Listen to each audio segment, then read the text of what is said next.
Everyone, thank you for your attention. I would like to, excuse me, no, don't get me water, please. Would you like me to offer to do the karakia? Could you please open the meeting with the karakia? Thank you. Kia ora. Kia tauti Māori o Ronga. Kia tauti Māori o Raro. Pahiratia te turi wairua. Pahiratia te turi tangata. I pou arahi i a tātou i tēnei wā. Kia tika te whakaro. Kia tika te kupu. Tihe Māori ora. Thank you. Now, I've had no apologies received for today. I'm going to be absent myself for a period of time to lay a wreath for Armistice Day, which it is today at the 11th hour, 11:11. And Councillor Templeton will be absent for part of the meeting as well due to another obligation. So would someone like to move that they be accepted? Pauline, seconded Tim. I'll put that motion. All those in favour say aye. Those opposed say no. That is carried. Declarations of interest, I haven't had any, and now we move on to public participation, and we have people zooming in for this, and the first one is Ghost Cat. Mike Bear and Dr. Reuben Woods will be presenting on the book Ghosts on Every Corner. Welcome. Hey, how's it going? Very good. Nice to see you. Nice to see you too. Right, over to you. Okay, so that's over to us. Thank you very much for the time and opportunity to tell you about this exciting project. I'm Reuben Woods, and this is Mike Bear, aka Ghost Cat. Okay. And we are working with Jenna Ingram from Fixate Gallery in Sydney on a really exciting project that we're really proud to present about today, and that is Ghosts on Every Corner. Ghosts on Every Corner is a concept that has grown out of Mike's work as a miniature scratch builder for the last few years.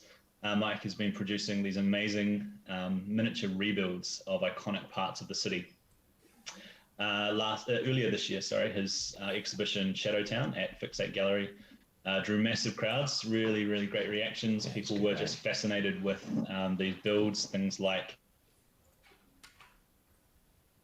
recreations of the iconic volcano in Littleton, corner dairies, nightclubs, various places around the city. And that's led to this idea of using Mike's scratch build works to create both a public art installation and a book project as well. The concept is to recreate elements of some of the most iconic locations and places around Christchurch that have since have over time have disappeared, and that I guess mean a lot to various communities across our city. Then to reinstall these signs, facades, doorways in the place where these locations were once found, and to create, I guess, a sort of a whimsical treasure hunt across the city, and at the same time document this process with a book that would not only I guess reveal the process of creation and installation, but also speak to members of our community, members of our city, talking about these places that meant so much to them growing up, that span generations, and I guess telling the stories of these places that, although no longer present, still hold really strong and impactful memories and powers for people. It's also a way to immortalise old Christchurch, which meant so much to so many of us. And it's interesting when you start talking to people, like the first exhibition of things that used to be here, like the volcano, the amount of stories and connections people have with the most, various places around town that used to exist. It just means so much to so many of us. And I suppose the project comes from a place, not just from me as an artist and Reuben as a writer, but it connects everyone and you can feel it, it's interesting when, you only have to have one place that people either used to work or go to. And it's just that whole nostalgia and what we used to love. And I don't know, just to be able to embody that and to kind of encapsulate it and to always remember it is, I don't know, it's important for everyone. And I think that's why this project has such validity to it. Yeah. For us, it's also about the places that maybe are somewhat more folkloric. There's the places that are fondly recalled or have been on postcards. We're interested in the places that have fostered the communities, be they creative communities or very sort of subcultural, or the places that different communities have come to form and sort of really grow, and that places that have become really important. So they may be local businesses, they may be live entertainment venues, they may also just sort of public places like the Hack Circle or like Victoria Square, that have meant so much to particularly a lot of younger people at the time. And by spanning generations, we hope to capture a sense of unity, I guess, across generations, that these places have meant so much. We're also really interested in, we're really passionate about making this a truly collaborative process. Obviously, we are sort of, I guess, at the centre of it, but we see this as something where we'll be gathering stories from people everyone. that will, have wildly different memories of the places around the city, and then compiling those stories as part of this process is a really exciting proposition.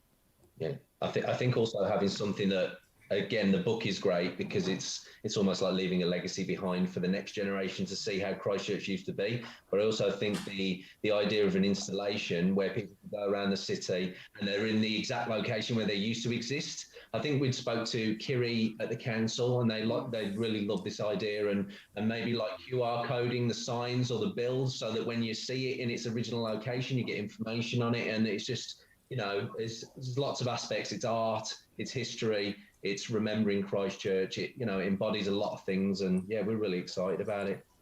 So as Mike touched on, there have been some conversations around the installations becoming a sort of a permanent feature of the urban cityscape, and to do so obviously would require some support, because that process can prove quite tricky. It's the case of not just building these works, which are time consuming and require materials and all those types of things, but also the actual installation, and to ensure that they have a sense of durability will require a fair bit of work to develop that as well. So I guess that's sort of our hope today is not only to raise some more interest in this project, to sort of put some more eyes and ears upon this project, but also to hopefully sort of reach out and see if there are any networks that will support financially to help sort of bring this to reality, and to create a unique and sort of whimsical and playful element for the city that will, in many ways, I guess, allow us to think about what made Christchurch unique in years gone by, and how that connects to the current city as well, and create a really powerful installation and sort of experience for people. Thank you both very much. You've come to the end of the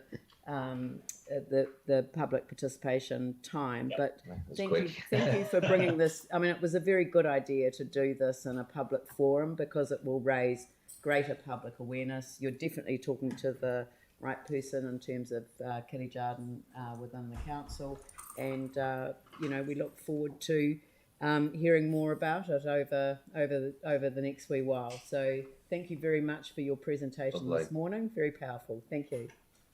Thank you very much. Cheers. Thank you. The next one is the Aotearoa Collective for Public Transport Equity. I've got Julian White, who's joining us this morning regarding a government-funded trial of free transport for students and community service card holders. And I assume that you've given this submission this presentation to ECAN as well. Yes, well, to a variety of individual ECAN members, and we're looking for an opportunity to present to ECAN. Great. Well, here's your opportunity to present to us, so far away. Thank you, Tēnā koe, members of council and Mayor Dalziel. I'm speaking on behalf of the Aotearoa Collective for Public Transport Equity. So we're a growing coalition of 50 plus organisations so far, united under the Free Fares campaign. The members include student unions, including Canterbury Student Union, a number of climate change groups, unions, and also organisations that not just have an interest in climate change, but are also interested in reducing poverty. Like the Christchurch City Mission, New Zealand Council of Christian Social Services and others, and a lot of other smaller community organisations like the New Brighton Time Bank.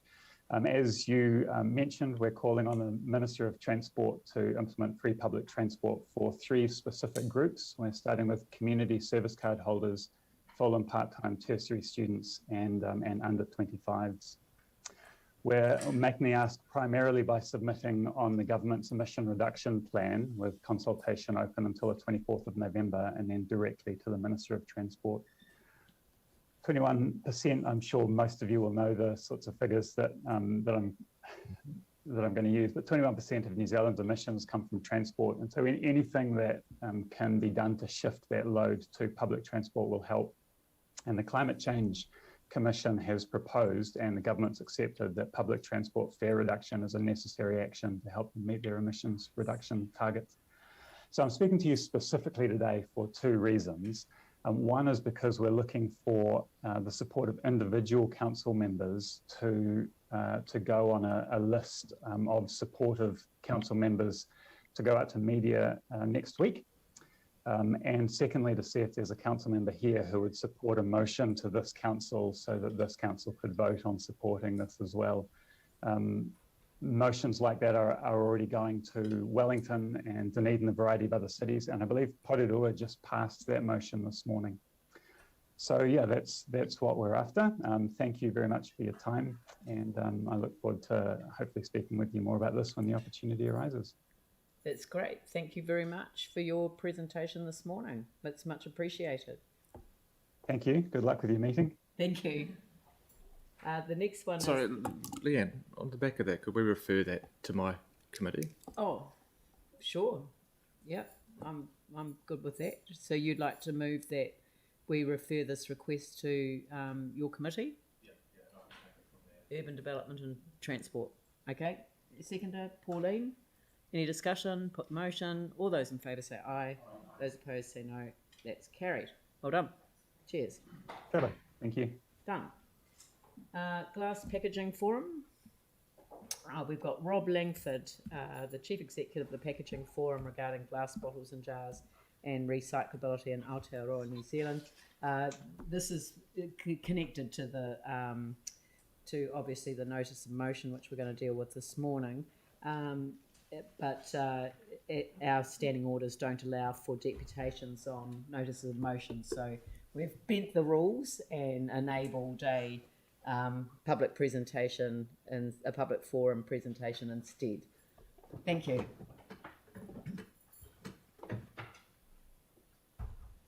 Morning. Good morning. Welcome. Morning. Welcome, Madam Mayor, councillors. Thank you for this opportunity. I'm Rob Langford, the CEO of the Packaging Forum, and we operate the Glass Packaging Forum, which is a recovery solution for glass here in New Zealand.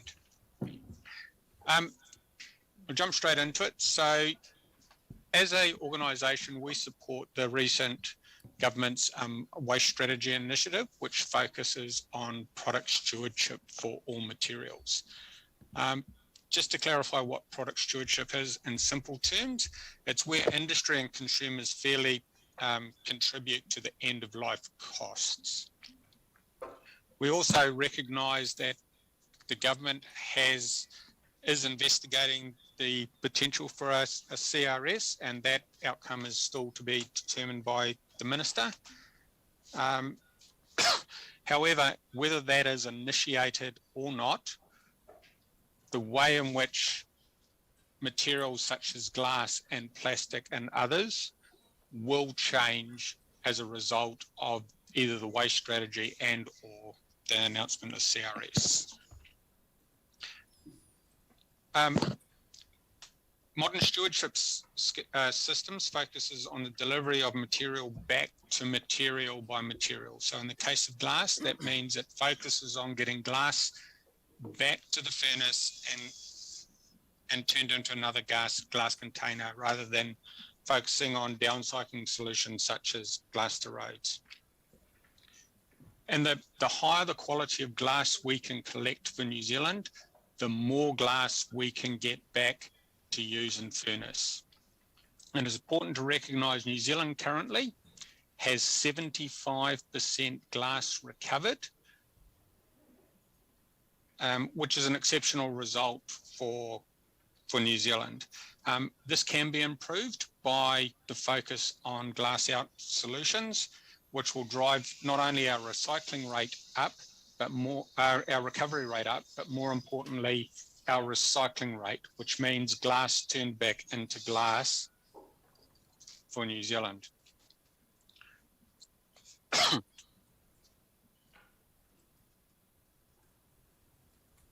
So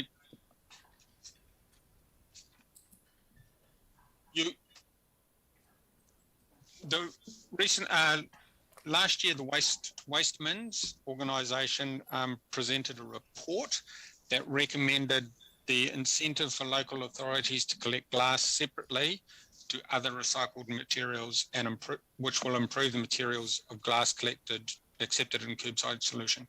We absolutely support that direction, and the best way to achieve that is by implementing product stewardship schemes, or in this case, announcing glass as a mandatory product. The key challenge of a CRS is that it will create two streams of glass collection, one being the CRS and the second being glass remaining, non-deposit glass remaining in curbside collection. The risk in that glass remaining in that collection system is the further contamination to other materials such as paper, plastic, especially, and that has significant impacts on markets going forward. The contamination levels from our information are currently being reduced by for paper globally, and any further contamination that would result in this change will make that more problematic for the paper to be sold at an economic rate. The industry supports mandatory stewardship scheme for glass, and in fact we have actually asked the Minister to mandate glass, as we consider this as the best way forward. And as I reiterated before, this means that industry will be responsible for paying a fair price for the whole life cycle of glass. I'm just worried about the time. Can you just do the last slide perhaps? And Yep. If you just whip into the last slide. Yep. So I'll very quickly summarize this one. So we absolutely support your direction for a glass out solution, and more importantly, we have information that shows that your glass will be available to go back furnace to furnace, which is the best outcome for glass for New Zealand, both environmentally and from a climate change perspective.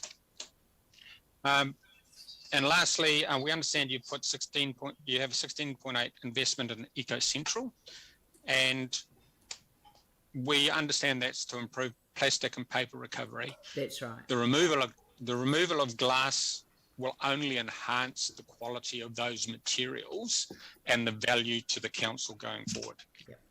So in summary, we support a glass separated collection because it not only increases the quality and the usability of glass back to furnace, but all your other materials as well. Look, thank you very much, and that's an incredibly helpful and positive submission, so we really appreciate you going to all the trouble. Sorry it's by Zoom, it would have been good to see you in person, but it's been very well received here, so thank you very much. Thank you. Thank you. Right, I now move on to presentation of petitions, of which there are none. I'd like to move that the supplementary report be received and considered at the meeting today. Do I have a seconder for that? Jimmy Chen. I'll put that motion. All those in favour say aye. Those opposed say no. That's carried. And I'd like to move the council open and public excluded minutes. Do I have a seconder for that? Sam McDonald. Any discussion? Put the motion. All those in favour say aye. Those opposed say no. That is carried. Now I move on to the Community Board monthly reports for October, and I have Waipapa Papanui Innis Community Board first, Emma Norrish, and I think Simon's here too. Yep, and Matthew Pratt. Thank you.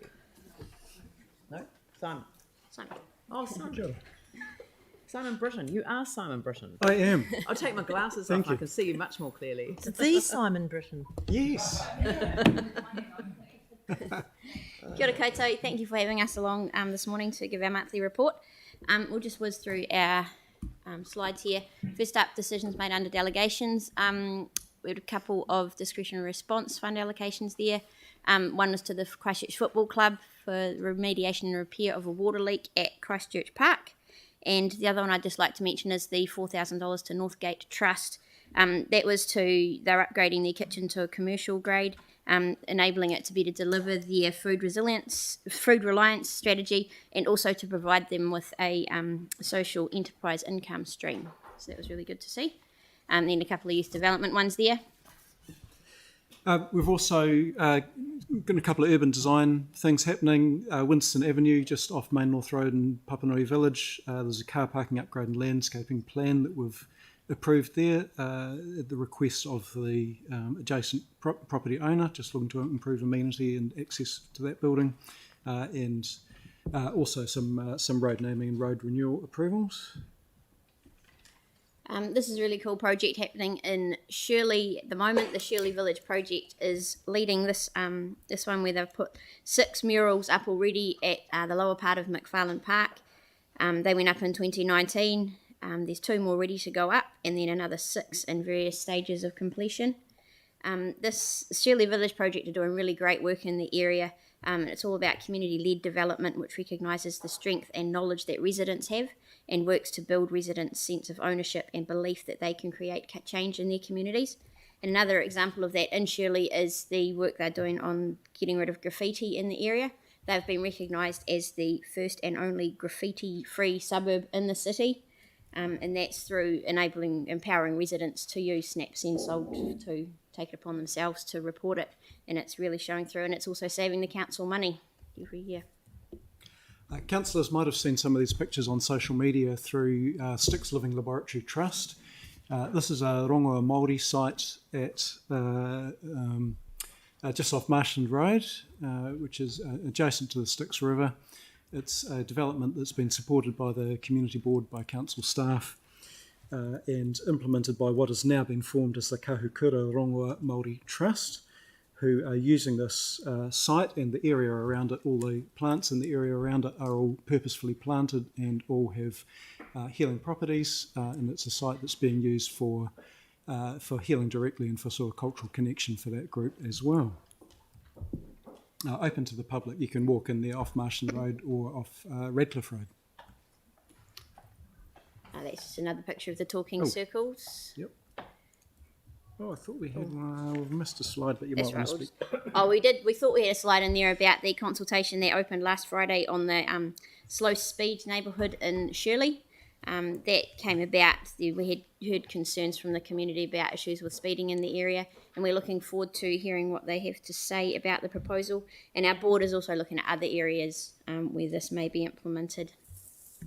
In our last slide there, this is a section of Langdons Road outside the Northlink retail precinct.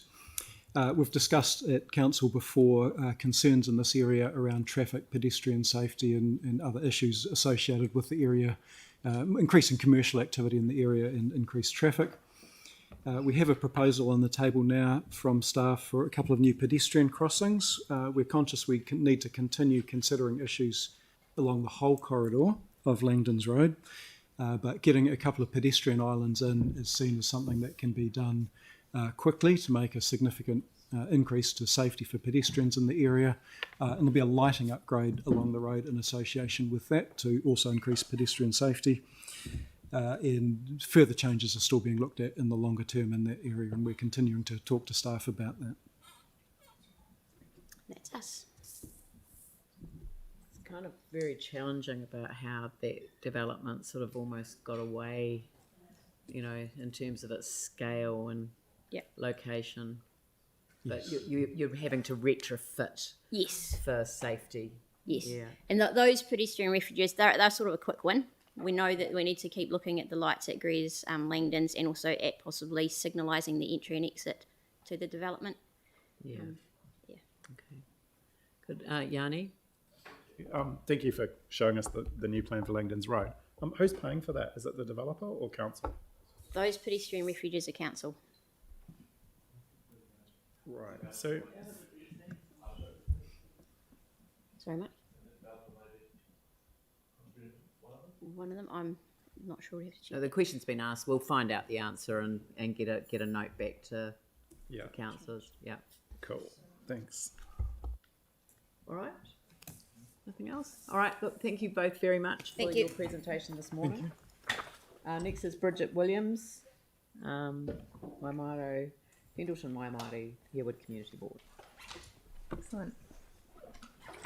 Tēnā koutou katoa. So kia ora everyone. I also have Marianne with me here this morning.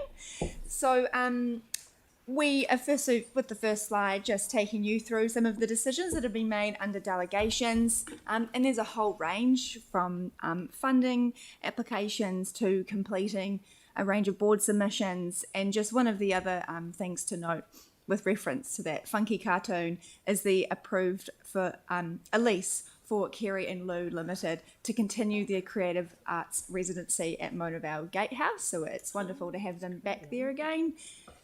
And then moving on to the next slide is the board had a great presentation from Mark Mulani and Grant Stowell from the Three Waters team. They gave us an overview of the National Policy Statement for Freshwater Management 2020 regarding fish passage barriers and the impact the current weirs at Mona Vale are having on our native freshwater fish. And we were surprised to hear that according to Department of Conservation figures, 76% of New Zealand's native freshwater fish are classified as threatened with or at risk of extinction, which is massive. And the purpose of the remediation work is to increase fish migration, diversity and abundance to and from the upstream catchment of the Avon River. So staff went through a number of different options and the board was impressed with the option to replace the northern weir with a natural rock ramp fishway. And the benefits of this option provides the best ecological outcomes for both native and introduced fish. Initial feedback from immediate neighbours is that they prefer this option also. So the board is looking forward to hearing more about this as the project progresses into the design and construction phase. And then speaking of briefings, we also had our board had the intensification briefing regarding the new rule changes around that matter. So our board was supposed to have one back in through lockdown, but we were unable to have it. So we put it back on the agenda again and we had it this week. And we had a few members of the public attend. And what came through the briefing is there's a real concern that the public have on this matter, and because of that the board is also very concerned as well.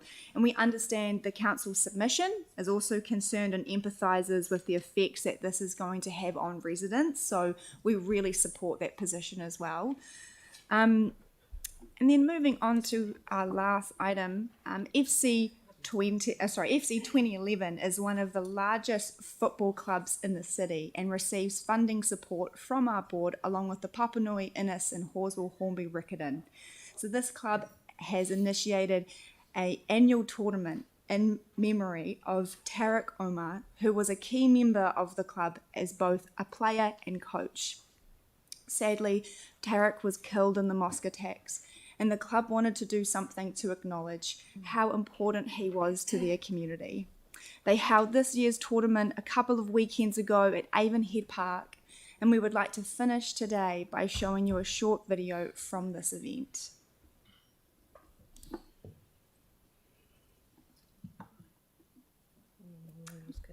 certain sound.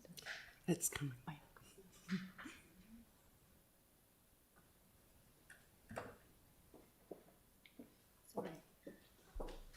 It should be coming.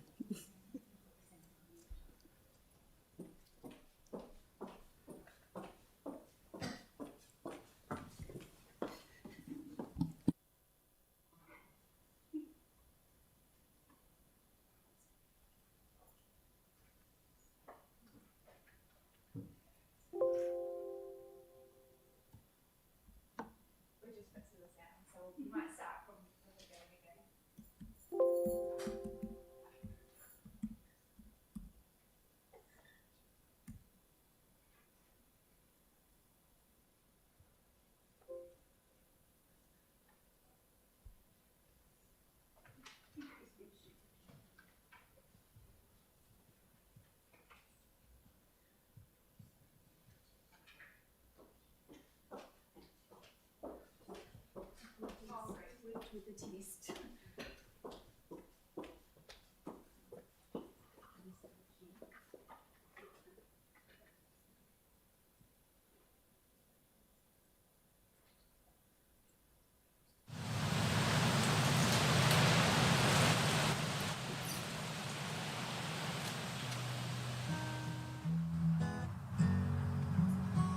Here's to the ones that we got.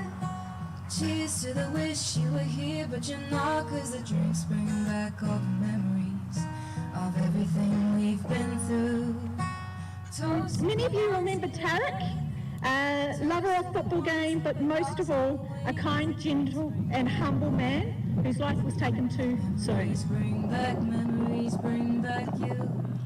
There's a time that I remember when I did not know no pain, when I believed in forever and everything would stay the same. Now my heart feels like The Tarek Omar Memorial Cup is in memory of Tarek, a beloved football fan, but also a kind, gentle human who had a great passion for football, but also coaching our future generations in football.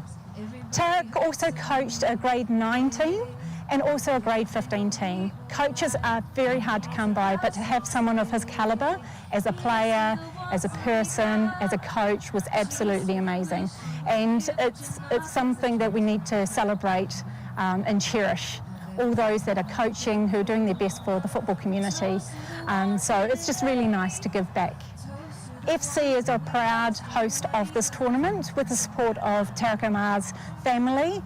We have his brother playing in this tournament, which is fantastic, and it's great to see the Muslim community down here. It's just a wonderful day out every year, and we encourage you to come along and join this tournament each year.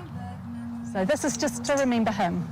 And toast to the ones here today. Toast to the ones that we lost on the way. 'Cause the drinks bring back all the memories, and the memories bring back you. Do, do, do, do, do, do, do, do, do, do, do, do, do, do. The memories bring back you. Do, do, do, do, do, do, do, do.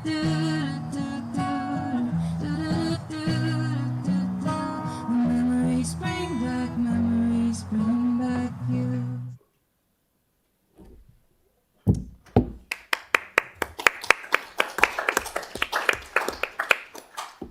This is what I love about the community boards coming and making presentations.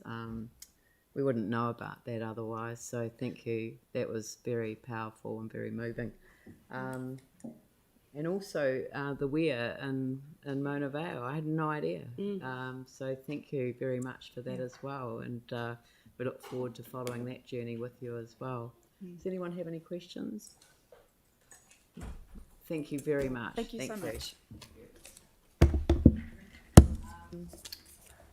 Mike Moore, Waipuna, Hallsville, Hornby, Riccarton Community Board. And I think you are accompanied by your deputy.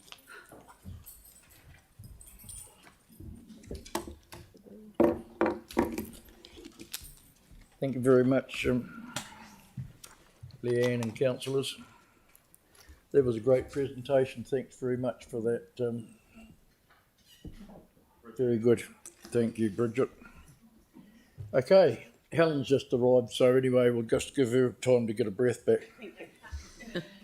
So, yeah, our decisions made under delegation. We had the Southern United Hockey Club, money towards training and equipment funding.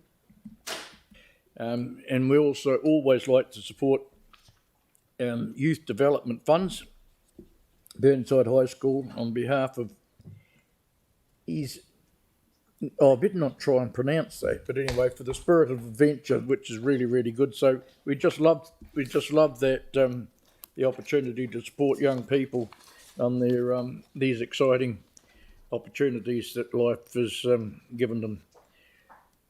The other one was Tippett and William Crescent, Dawson Crescent, and you know that's road safety improvements and around about. Quite a lot of road works we've done there. Branson Park, half play basketball court renewal, Vicky Reserve renewed play equipment, and we've also done submissions on the Otatahi Christchurch Community Strategy and the Norwest Arts Cycleway as well. So the Tippett Crescent one, Tippett and William Dawson Crescent one was quite a big one. What's happened is see, subdivisions are allowed to go ahead, and then with very, very narrow roads, and it's not only our community board, but a lot of community boards have got to go back and retrospectively put in parking restrictions. So I just think it's something that should be more taken notice of in the planning stages, so that we don't have to go back and try and fix something that's very, very difficult to make everybody happy. So anyway, we've with a good consultation with the community, we got through that hurdle. So hopefully, everybody will be happy with it. And also the next slide, which is the Nottingham Stream Planting Day, Hallsville School, and just like to mention Councillor Galloway's involvement in this as well with young people and encouraging them to actually step up and take ownership of the opportunities they have in their areas to do something really constructive and something that's beneficial to the future of the city and their lives as well. So this was their first project, was a planting day. So there's more to go on and that sort of thing, but it's just very exciting to get the young people involved in that. And then we go to the Waikola Park project, and I'd just like to acknowledge the work that staff have been doing with the community on Waikola Park. It was getting a bit run down, and being a place that people tended to want to avoid because of activities that were going on there. But now, with the willingness of staff and the community and the CDN Network Trust, we've got the opportunity. They've leased a building there that was a Plunkett building, wasn't it? Gifted. It's been, so it's the Plunkett building, and we've gifted it to them for a youth hangout. So we're very, very excited about that. We've got TAG Canterbury and Adaptive Archery who are working with staff on the Waikola Park on a regular basis. And Epic Sport Project have just started their Get Active programs, and they do great work, Epic Sports do. And we're really, really welcoming them with their more activities in our area to keep the young people active. And the Wharanui Gators, of course, are starting up their walking basketball for older adults. That sounds exciting, doesn't it? Sounds really exciting. I can't wait to get old enough to participate in that. And also weekly after-school sessions for young people to introduce them to basketball as well. So really, thanks very much everybody for the opportunity to present. And next month, no doubt, we'll have a lot more exciting things to present to the council about what's happening in our area. So thank you very much. Thank you. Any questions? Jimmy Chen. Thank you, Mike, for the excellent presentation. Only Welcome, one brother. issue. Probably we need to engage with the CDN Network Trust, because I asked the manager and James Harris, Yes. regarding to the Waikola those youth center plan, because council dedicated to the community board approve. But the conditions request citizen trust need to obtain all those the consenting. But I asked them, they mentioned didn't. We need to conform. Otherwise, I'm concerned it's a delay this project. Okay, so Jimmy's been proactive in trying to get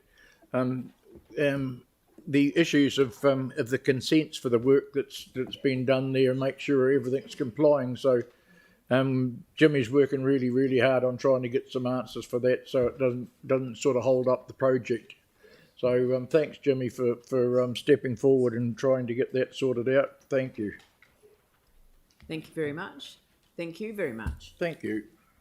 Okay, next is Alexandra Davids, Waikura Linwood Central Centre Community Board, accompanied by Arahinui Grace, Governance Manager.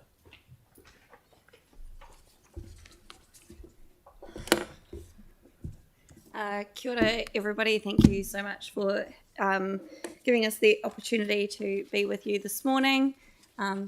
Welcome to Arahinui Grace, my wonderful clicker again. Thank you also for being with us today.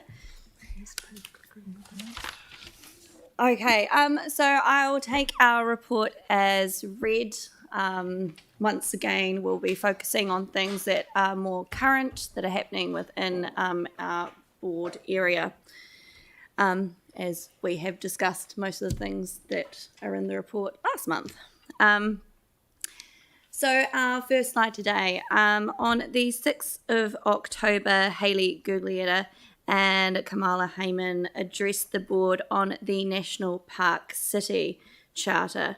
And that came from our discussion that we had another council meeting a wee while ago, Leanne, where you questioned us about it. So we went and got some more information.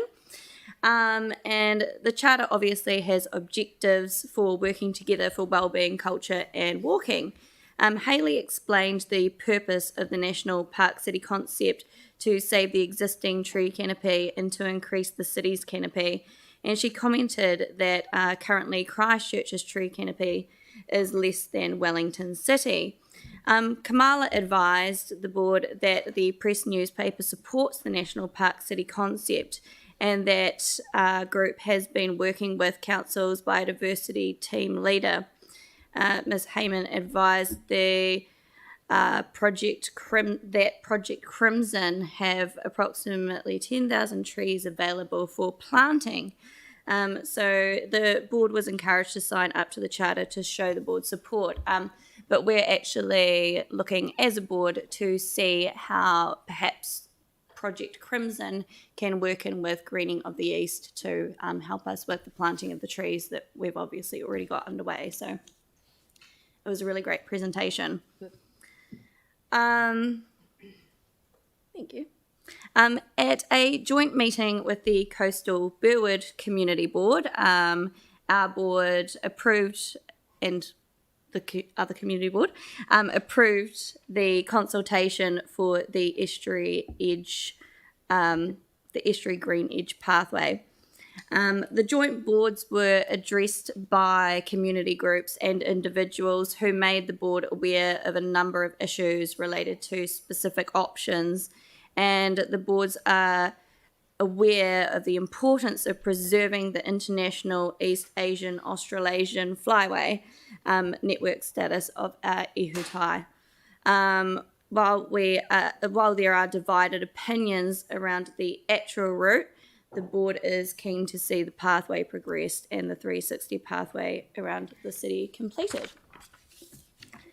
Following on from that slide, we just want to remind people that it is nesting time on the estuary and our river margins, and the board really applauds the efforts to remind dog walkers of their responsibility to keep dogs on leads and care for our local wildlife. So there has been a lot of work that's been going on reminding people of that happening within our area. we really want to say a massive thank you to the local community groups for their support of COVID vaccination campaigns around our area. These are just some of the local groups who have worked alongside public health staff to help our populations who struggle with accessibility to become vaccinated if that is their choice. So look, a massive thank you to Phillipstown Hub, Te Whare Roimata, the Linwood Resource Centre and Tangata Atu Matu. We've had a lot of these groups have really stepped up to the play, and we know that within our area we have had a lot of issues with people just not being able to get to vaccination places, and it's very low on their list of life things that are important to them when there's a lot of other stuff going on. So we're really thankful for those people that have stepped up to make that happen for those groups. Okay. Oh, yes. So the local placemaking Kumara Awards have recently been announced, and 4 of the 5 Christchurch Awards are in the Linwood Central Heathcote Board area. In particular, the Fresh Events and Roimata Commons are projects that the board has supported, with the Fresh Events for young people being part of the ongoing development from the Old Life Festival that we used to have. So like massive congratulations to all those that received awards, and it's really cool to see so many in our area that have got them. And then just a quick upcoming of events. So the board's rescheduled again, Sustainability Charter. We will be launching that next week. And we also have the Christchurch Hip Hop Summit, which is a development from the Fresh Events for young people, and it is a collaboration between community groups and council, library and community governance staff, and that will be held at Turanga on December the 9th, 10th and 11th. So thank you for having us this morning. Thank you very much. No worries. I know that the council's doing, I think they're preparing a video on the dogs and the need to take care around those estuary edges. So thank you for bringing that to the public attention through the presentation. It's really, really important. I think people think that, you know, everything is under control, but that is an area where nature has got to be allowed to take its course. Yeah. We've got some endangered species that use that area. It's very, so thank you for that. No worries. Yanni. Thank you. Just also, the board is currently consulting on a new dog park in Birdsley Reserve. So, you know, part of the trade-off of putting more restrictions or trying to discourage people from taking dogs to some of these sensitive areas is also to provide a space where people can go. And I know the Littleton community has also been really keen. Yeah. I just wanted to ask around the cemeteries issue. Has the board met with staff yet over the issue that was raised with the graves and the decorations and adornments? And if so, is there any update that you can give us? Thanks. Well, I guess that we have met and we've had conversations, and the update will come when the staff have done some more work around that. So it will come to the community board. Obviously, we haven't had them come back to the community board, but we have met with them, and all I can say is basically what I said last time. Staff have been very supportive of getting some really good actions in place and are working on issues currently, but they will come back to the board with some information that we can discuss. That's good. Yep. Thank you very much for your presentation. It's thank you. Very good. Cheers. Thank you. Carolyn Potter, Waihoro Spraydon Cashmere Community Board. And Lee Sampson, I think, is with you. Yep. Morning. Hi, Lee.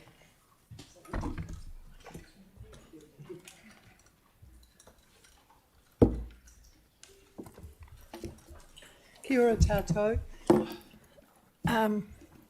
Before I start on the stuff that's in front of us, I thought everybody's presentation today were incredibly interesting, you know, and a bit tear-jerking. Before I start today, I just wanted to mention I was on a hearing panel with Sam McDonald and Bibi, and during which people who were members of the Kashmir Tennis Club, which lease was under consideration, spoke to us via Zoom. And what stood out for me was that there were 3 men there, not too far distance from me in age, who didn't discuss the tennis, but discussed the support in the community that they had got from belonging to a tennis club. Belonging to an organisation that had, through crises in their lives, had got them through. And they also mentioned, by the by, that the club had phoned all the older people in their community with the COVID crisis to ask how they were going and how they were. And I just thought then about the value of the sports clubs that we support, and just a little bit of a consideration by the council perhaps on what the heck we do about kids who can't afford membership, you know. So that's one of the things that rose up to me. The glue that holds the community together. It is, and we'd be wrong to underestimate it. And here goes the hockey club. We increased their grant by $250 just because they talked about the absolute basics of buying hockey balls, you know, and how they stretch the use of them and how long it takes for one to live and so on. And there's nothing else under there that won't be elucidated in the pictures that are to come.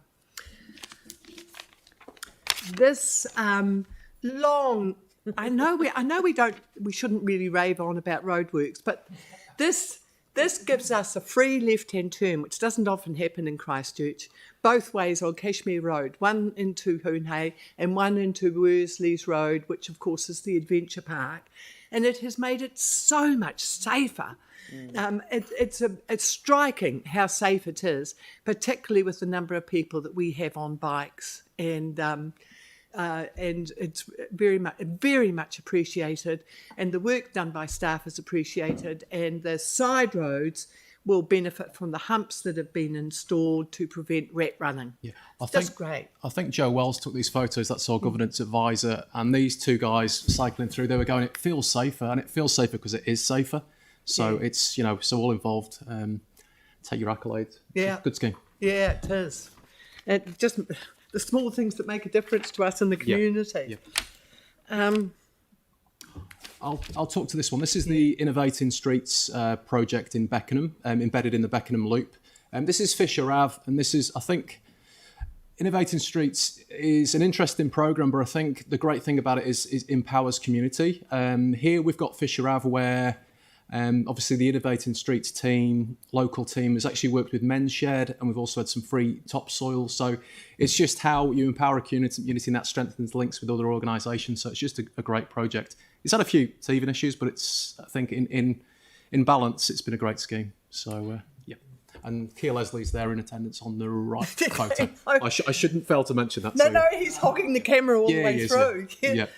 I think that the potholes that we fell into in this project will improve the way other projects like it come out from Waka Kotahi, don't you think? Yeah, this is the first time. I mean, so we're going to have lessons learned from it, and it can only get better moving forward. Are you going to do a lessons learned? That's interesting. Staff. Because often after a new project, because I mean, this is supposed to simplify and make things very easy for the community. No, staff are doing it. This one was a bit slow, wasn't it? Really hard for staff. I think it was expectations. It was setting the expectations at the start. So it's having a terms of reference or knowing what the community can achieve, because it was kind of like Waka Kotahi and council and who had ownership over certain matters. And because we had to break, there's a few things in terms of regulation that didn't naturally suit the, I'd love to see a lessons learned on this. Yeah. I think Tim said they're doing that. Yeah. And we had 2 areas in our ward which we were very fortunate with regards to Selwyn and the other one. So we'll do both. I think this is the sort of kind of the way of the future. It's where you can trial things. Yeah. It's where you can, sort of just quickly do things that might be, sort of breaking a few rules, but it just gets the community engaged and thinking about making places work. Yeah. You're absolutely right, and but Lee's right too, in being quite clear with the community, the expectations, because sometimes they're Buckingham Palace and not the local helpful cottage, I'll just take mine. I know that I'm interrupting partway through, but it's just on the I agree with doing lessons learned, but I think we need to get some of those lessons also from Waka Kotahi and the residents as well, not just from council, because I think there was a few issues. We could do a session. Yeah. Okay. Cool. We could do a Thank session you. with them. Yeah. That's a good idea. Put that up. Yeah. Yes. Okay. The next one, this is at Rowley, where great. Yeah. the local women called mamas, who are very active in the community, set this up in our local community at Rowley. And I do have to mention that I grabbed this to talk about because my next door neighbour here financially supported an ice cream truck, but I shouldn't call it that because it was gelato, up there for free ice creams for the community. And the Rowley Community Cottage Resource Centre set up, you can't see it there because you can't see how many people were there either, but you can't see it there, but they set up food as well. You could have gone away weighing 2 stone heavier. It was just cheerful and they're great. Real people. They're actual images of actual people, aren't they? Yeah. And there's Lee's daughter in the front, right bang centre, hogging the camera. And Lee got ejected there, didn't you? No, it was a great event. They were playing music. It was just a real proper Rowley event. So it was awesome. So. And you had yours second packs, didn't you? I did, yeah. Yeah. Yep. So. Yeah. Yep. Good. Okay. And we contributed to help out with the food and things. Oh, and they're going to hold another one too. Is this me? Oh, no, this is me. I just wanted to talk about, this is Marie Gray, who's the secretary to the Summit Road Society, and especially Jeremy Agar, who about, how many years ago do we reckon, Tim? 8 years, 9 years? Easily, started Predator Free, and it's when he started it. It was a long time ago. He started Predator Free in Canterbury off his own, with his own energy. And between the two of them, the Summit Road Society and the Port Hills Trust Board, Predator Free Port Hills, have done enormous work in our community. Enormous. And beyond our community as well. And they deserve all the accolades that they get, these two. Marie is a wonderfully efficient, inclusive, talented secretary to the Summit Road Society, and Jeremy had the original idea with the traps, etc. And it's been a great joy to our community and to the wider networks of Predator Free throughout Christchurch. This is the last slide. So this is Hohepa. This was last Friday. They opened 2 new homes, which are 6 bedrooms each. They are amazing facilities. They are, and the way they are seamlessly designed for less able people. So Paula, the Disability Rights Commissioner, is cutting the tape there with, I think, a long-term member of staff. So just a great occasion, great facilities, so well considered in terms of the design. So absolutely amazing facility. We supported Hohepa a few months back just in terms of a refresh of a kitchen. So just great to see the other work that they're doing as well at the moment. So it was, Melanie, it was great facilities, aren't they? So, yep, thank you. Thank you. Any questions? Thank you. Sorry? Yep. Just with regards to the Wolseley Cashmere Hoonhay intersection. Have you mentioned that before? Yeah, it was before. I'm just only for a few years. But I just want to, Pania, the staff member that's a liaison, he was outstanding. It was incredibly difficult. The local shops really suffered, as they do when you're making changes. So it's really just a request for the community to go back and support those shops, because they really did it hard. Yeah. But it was, the outcome is exactly what we needed for the area. Oh, no, thank you very much. And I mean, we've interrupted you partway through, so we'll carry on. Thank you very much. Thank you. Te Pātaka o Rākai Hotu, Banks Peninsula Community Board, Tory Peden. Have you got Tyrone with you today? No?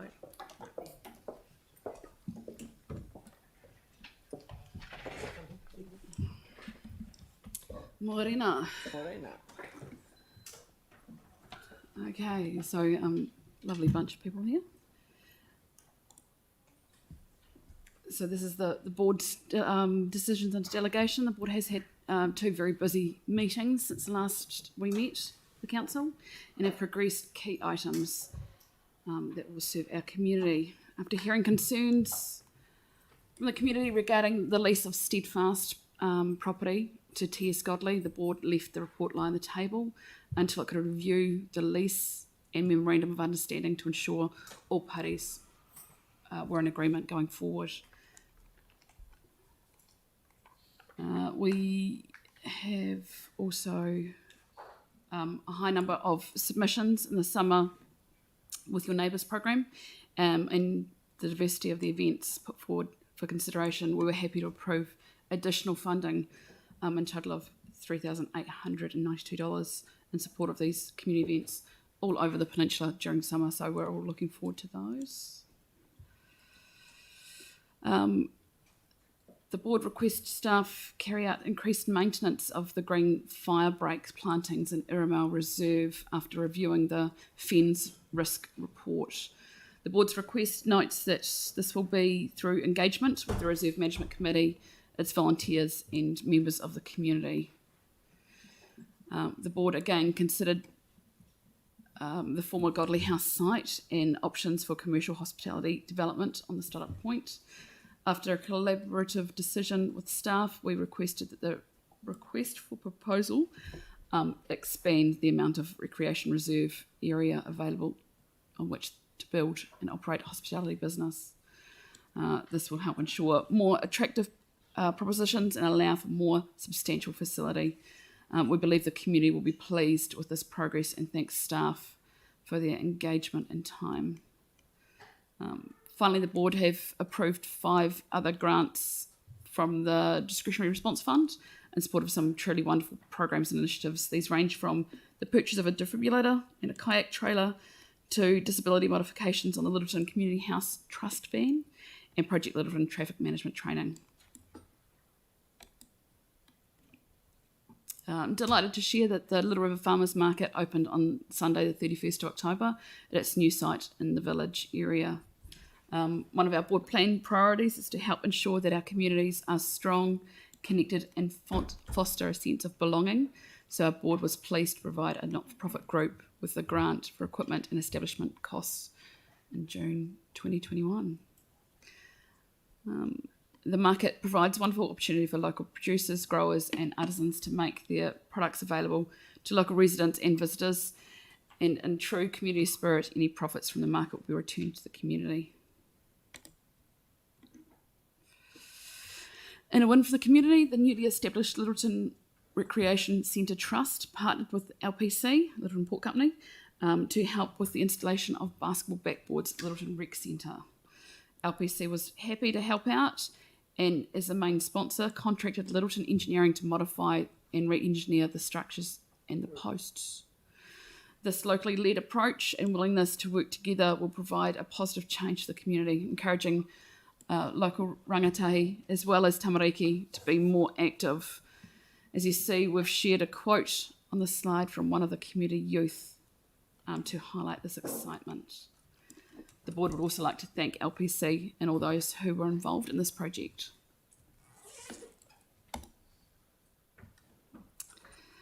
After Whanua Awhina Blanket announced in July that they would be closing the only preschool in the Akaroa and surrounding bays, the community has achieved a big milestone in announcing the sale and transfer of ownership of the preschool business and property, including the current building, to the Banks Peninsula Early Learning Limited.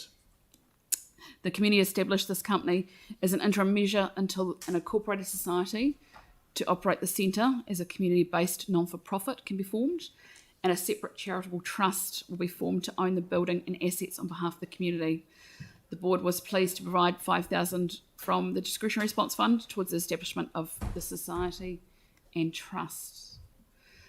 The new community operated model will allow the community to shape the services of the centre in a way that best meets the current and future needs. This is a remarkable triumph for a community and demonstrates its commitment to the well-being of its families in Tamariki. Before I close, just to let you all know that we had a visit from an Adelie penguin yesterday afternoon at Birdling's Flat. Apparently it's the only third penguin that's been noted in 27 years, and currently got picked up last night by the Penguin Rescue Trust and Doc. So it is in care, but it looked from the video that has been circulating, very fit and healthy Adelie penguin all the way from Antarctica, Birdling's Flat. So, but it's in good hands now, and there was a few locals keeping an eye on it until they could come and rescue it. So yes. Tourism's coming back. Sorry? Tourism's coming back, yes. My only question was, is the Little River Farmers Market, is that every Saturday now over summer, or is it just? I think it's Sunday, but I think it will be. Yeah, but it's just behind the shops there. So lots of development every going. weekend through the summer, is it? Yeah. Cool. Thank you. Any other questions? No. Thank you very much. Thank you. The gentleman who's just come in, sorry, that row is, we've got the media back in, so that row isn't available. So you need to come forward one seat. Sorry, the sign there at the end says don't use this row. Sorry, it should have had, somebody's flicked the please leave this seat undisturbed. Sorry. Right, thank you. Sorry about that, but I just noticed you take a seat right by the person who we have to protect ourselves from. We have to protect them. Oh, sorry, we have to protect. Sorry, we're protecting you. Right, okay. The next one is Kelly Barber, Waitai Coastal Burwood Community Board. And Chris Turner-Bullock, Governance Manager with him. Thank you. Morning, everybody. Morning. Yes, matching shirts. We're all fashionistas out here in the east. So we're going to have to fix our photo, I think, because we're grateful to be back up to a full team again, and I'd like to acknowledge and welcome Celeste. It's the first time I've been here and she's been here, so she's brought some new enthusiasm to our team, and is pushing forward a few things that we'd talked about but haven't really got round to. One is live streaming of our meetings, which is progressing. We haven't got there yet, and the other thing is getting together informally as a board, which we've sort of we did for the first time yesterday in a wee while. Even though she was 20 minutes late, it was the thought that counts. It was all good. And I should acknowledge our new Colombian councillor who's sitting in Jake's seat. Love that shirt, Jake. Anyway, moving right along before I get accused of bullying. So decisions made under delegations. Approval for a lease to the Parklands Toy Library. For those of you that have used a toy library, they're fantastic things. They give you access to toys that your children wouldn't ordinarily get. Summer with your neighbours, we had 33 applicants, which is a lot of active groups in the community. I wanted to highlight the Anglican Diocese of Christchurch Parish of East Christchurch, who have a community fridge and pantry in central New Brighton, and they basically provide all sorts of foodstuff items and bits and pieces for the locals. And I've actually been parked there while people have come in and taken away loaves of bread and different things like that. And it's just a great initiative for people to give back to their local community, and good to see a church being involved in that. And then the bottom item I also wanted to highlight, which is the Avon Heathcote Estuary I Hutai Trust. They came to us for some funding for some South New Brighton Park restoration and enhancement. It's really good to have guardians of sensitive areas like our estuary, and I want to echo the concerns and the points made around control of dogs around the estuary.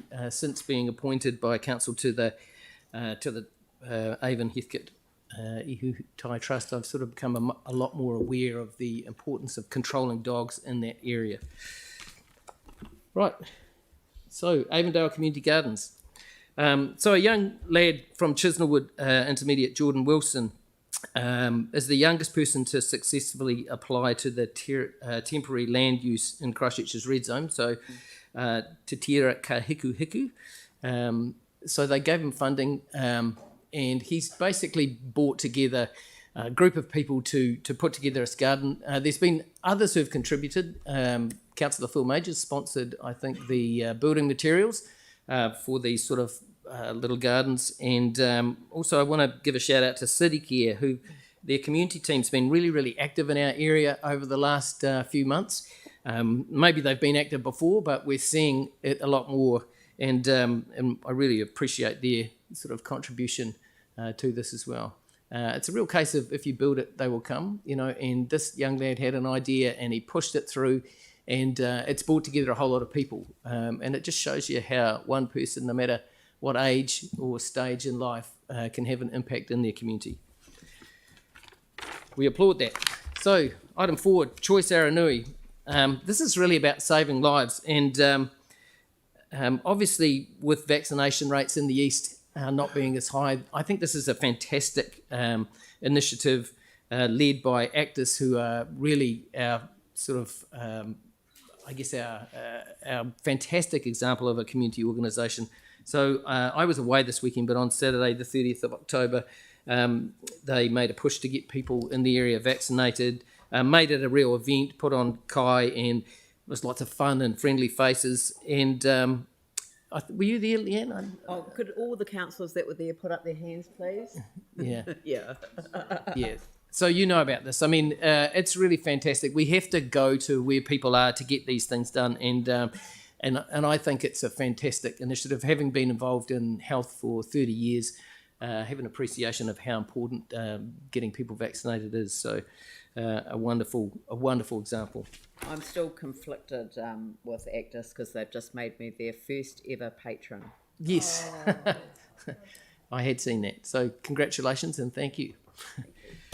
And last but not least, the gift that keeps on giving, the Anzac Fronds. You used my picture. Yes, we did. You can thank Chris for that. We couldn't keep it out. So I don't know what Waka Katahi were thinking when they put these on the bridge, because it really is something quite unique. And obviously they were taken off after the earthquakes and they've sort of come and gone. But now they've been installed beside the roundabout, just down from the bridge.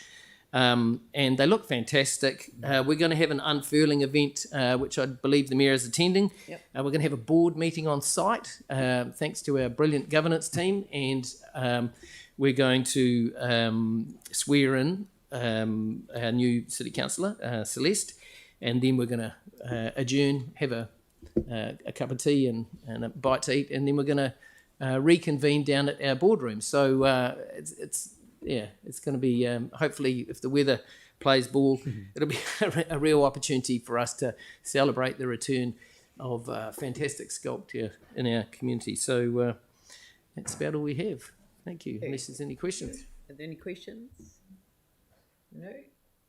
Thank you very much for your presentation. Always welcome. Very good. Thank you. Thanks. So would someone like to move that we receive the monthly report? Mel, seconded by Mike. I'll put that motion. All those in favour say aye. Those opposed say no. That is carried. I'm now going to hand over the chair. It's Armistice Day today, so I'm just going to go and lay a wreath at the Bridge of Remembrance, and Andrew will take over, and he will complete the notice of motion first, and then the hearings panel report to the council on the proposed replacement freedom camping bylaw, and they will all be done by the time I get back. No pressure. Thank you. So let's now move straight to item 15, the notice of motion. Now, Phil, you're the mover of this notice of motion, so if you'd like to introduce the item, please. Thank you. Thank you, Andrew. I've been passionate about this for a long time. this is my view is this is the way the world is going, and at the moment, people that think a bottle in Christchurch is recycled into a bottle, this is not correct. Eco Central, we had them in yesterday talking about their new addition to the materials recovery machine of $16.8 million, which is very good from the government. Thank you very much. They would prefer to have glass was removed from their waste stream because it saves on contamination of their finished product, and therefore they get a higher price for their cardboard and plastic because it's better quality, and it also saves on wear and tear of their machine. I've also checked with Visi in the North Island, and they do have capacity for our glass in their system. I feel the best way to recycle glass in Christchurch is to do what the Tasman District Council does, and is to do colour separated glass collected at the curbside. This stops any contamination of the product because it is colour separated. We have a higher value for it, and Visi can remanufacture it better because it's all in either green, brown or white colour. If we did exactly what TDC do, we would require a bin similar to the old recycling bins that we used to use years ago before we had the big bins. How do we pay for this, you may ask? We pay Eco Central to do recycling by the tonne. And if we remove those tonnes of glass from there that goes through their plant at the moment, the money saved is more than 2/3 of the proposed cost of the new system. Please don't lose sight that if every time a glass bottle goes round and round and reused, it means we don't have to import or mine silica sand for production of new glass. Also, apart from the Invercargill City Council, Christchurch is the only place in the South Island where it is not collecting glass in some way or another for reuse as bottles. Thank you very much. Thank you. So just noting, external correspondence regarding the subject matter of this notice of motion has been provided to the Mayor and councillors. And obviously we've got the staff memo which forms part of this agenda, which has got some staff advice. Now, do we have a staff member who is able to answer any questions on this? Jane, would you be the right person? No? Can I just remind you, Mr. Mayor, Deputy Mayor, that this is only about the review being completed in time for the annual plan. It's not actually about the project itself. Yeah. So, I mean, my two questions, and they'll be for someone to answer. The notice of motion is noting that staff are currently undertaking a service delivery review. Well, that's a fact, it's happening, and requests the review be completed in time to enable separate collection of recycling glass to be considered by the council as part of the 2022-23 annual plan. The review is taking place. It will report in time for any and all of its discussions and recommendations to be taken into account as part of the annual plan as a matter of course, won't it? Yes. Yeah, and all of that was happening anyway, yes, notwithstanding this notice of motion. Yes. All right, thank you. Are there any further questions? The main thing, Andrew, I just wanted to bring this to the fore because I didn't want it to slip past and we miss this annual plan that runs into next year, because then it just quietly falls away. But just to clarify, this work was happening anyway, and it was always going to report to the annual plan anyway. Yep. Thank you. Are there any further questions? Yanni. So the next steps from here, in terms of, like, I understand that there's already been reports looked at, and I just want to make sure that we've got a process to, as has been said, to get this looked at in a timely manner with all the relevant information. So are we able to get a sense of what would happen from here? Jane has just clearly confirmed that the report will come to fit with the annual plan timescale. It can't be any clearer than that. Yep, absolutely. Yeah, and the content of that report will be the subject of debate on that report at that time. Correct. It's just that it's going to be quite detailed, and there's going to be a lot of thought given to the financial impact. Yep. So, just getting it on the day of the draft annual plan won't really be sufficient. Sorry, so if I can just clarify that, we will bring the report ahead of your annual plan decision. So when is the service delivery It'll review be due for separate. completion? It will be brought separate to the annual plan decision, and then that will inform your annual plan decision. Right, sorry, but the question is, when is the service delivery review due for completion? I don't have that information in the top of my head. I'll come back to you on that. We started it some time ago. Yeah, I mean, I was just struck by the deputations today, is that while we can look at glass and as a thing that we'd like to do, we can't lose sight of the overall waste collection system. So I think whatever work is being done, it needs to align. Yeah, I heard a high level of confidence that the service delivery review will be completed and will report in good time for us to consider what comes out of it in time for any changes or considerations for the annual plan. And just a final question from me is, like, if people, obviously there's a growing awareness of the importance of glass in terms of recycling and going into a more productive reuse, is there anything that people can do now, short of us changing our bin collection system, which is, will take some time, and but in the short term, is there any ability to do anything around, if people want to make that choice proactively as an individual, to take separated glass somewhere within our facilities? It's not really part of this. Look, I'm probably not the right person to advise you on that. We'll come back with some advice on what we asked it at the committee meeting yesterday, Yanni. Okay, We have Ross just arriving. I think that's Ross under there, is it? Yes, it is. Perfect. So the specific question, Yanni, was what? Sorry, point of order. This is not related to the notice of motion. We're wasting time on this. It's a simple notice of motion that's just requesting some information be brought forward. We're not actually going to dig into the whole service delivery review or the method of dealing with our waste or details like that. The timing of the review is and was valid, because having a confidence that it's going to report in time for annual plan consideration, all well and good. The content of the report is obviously something that we'll deal with at that time. The thing is, the timing is important because we're actually going out for a consultation on our bins, as you'll be aware. So we're actually going out and talking to our community about some aspects of our collection. Okay, so rather than having a debate across the table, what's the specific question that you're asking? I just think it would be good to get some advice in the short term around what people can do around glass recycling. If they individually choose to, stockpile. That's way outside of what we're considering here. Yeah. That's totally separate than that. Cool. And this, in regards to the survey or the consultation that we're doing, is there any reference to a separated glass collection that we could consider to inform our view?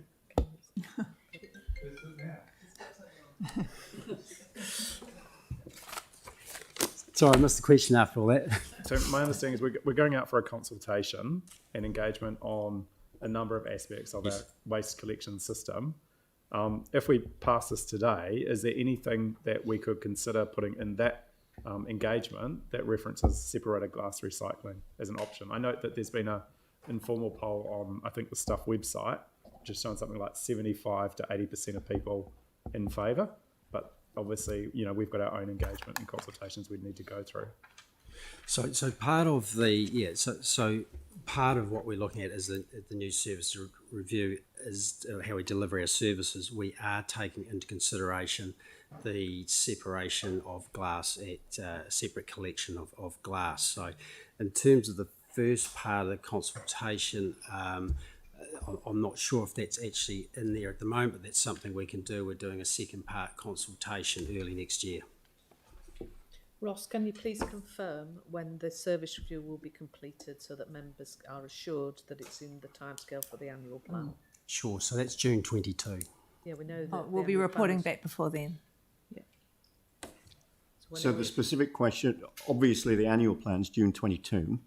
We won't be reporting. The assurance we're looking for is that the reporting from the service delivery review will be available and the review will be complete in good time for us to consider any changes that we want to make in the annual plan. So the specific question is, when will the service delivery review be complete? So that'll be available March 22. Thank you. Yep. Okay, so I've got Sarah, Anne, Mike and Pauline. Sarah. Remember what it was. Does the service review cover not only how and the financial costs? Is it covering those?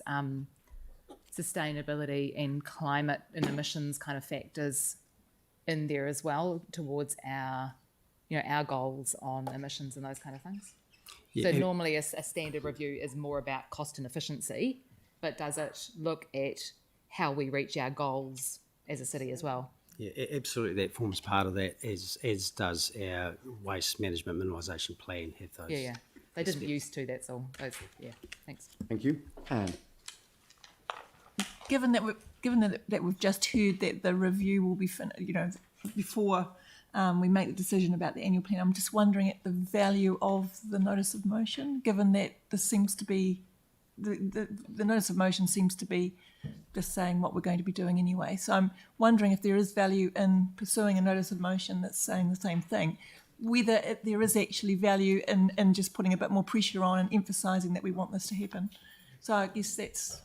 I think we've just heard that it's happening anyway. Yeah. So is there any negative impact on doing a notice of motion here? Would it put more extra pressure on staff, or I'm just wondering the value of it? Is there a question there? What is the value of the notice of motion, given that, well, from what we've just heard? I think that's probably a political question rather than a question of staff. Does the notice of motion change anything? No, it doesn't. No. The work's happening anyway. Yeah. Thank you. Who else did I have? Mike and then Pauline. Mike. Thank you. Just a quick question. And the container return scheme, I guess the timing of that compared to the timing of all this, I'm a bit concerned if we're making decisions on a draft annual plan around separating this if the container return scheme hasn't actually been finalised. I'm just wondering how that's all going to be tied in together.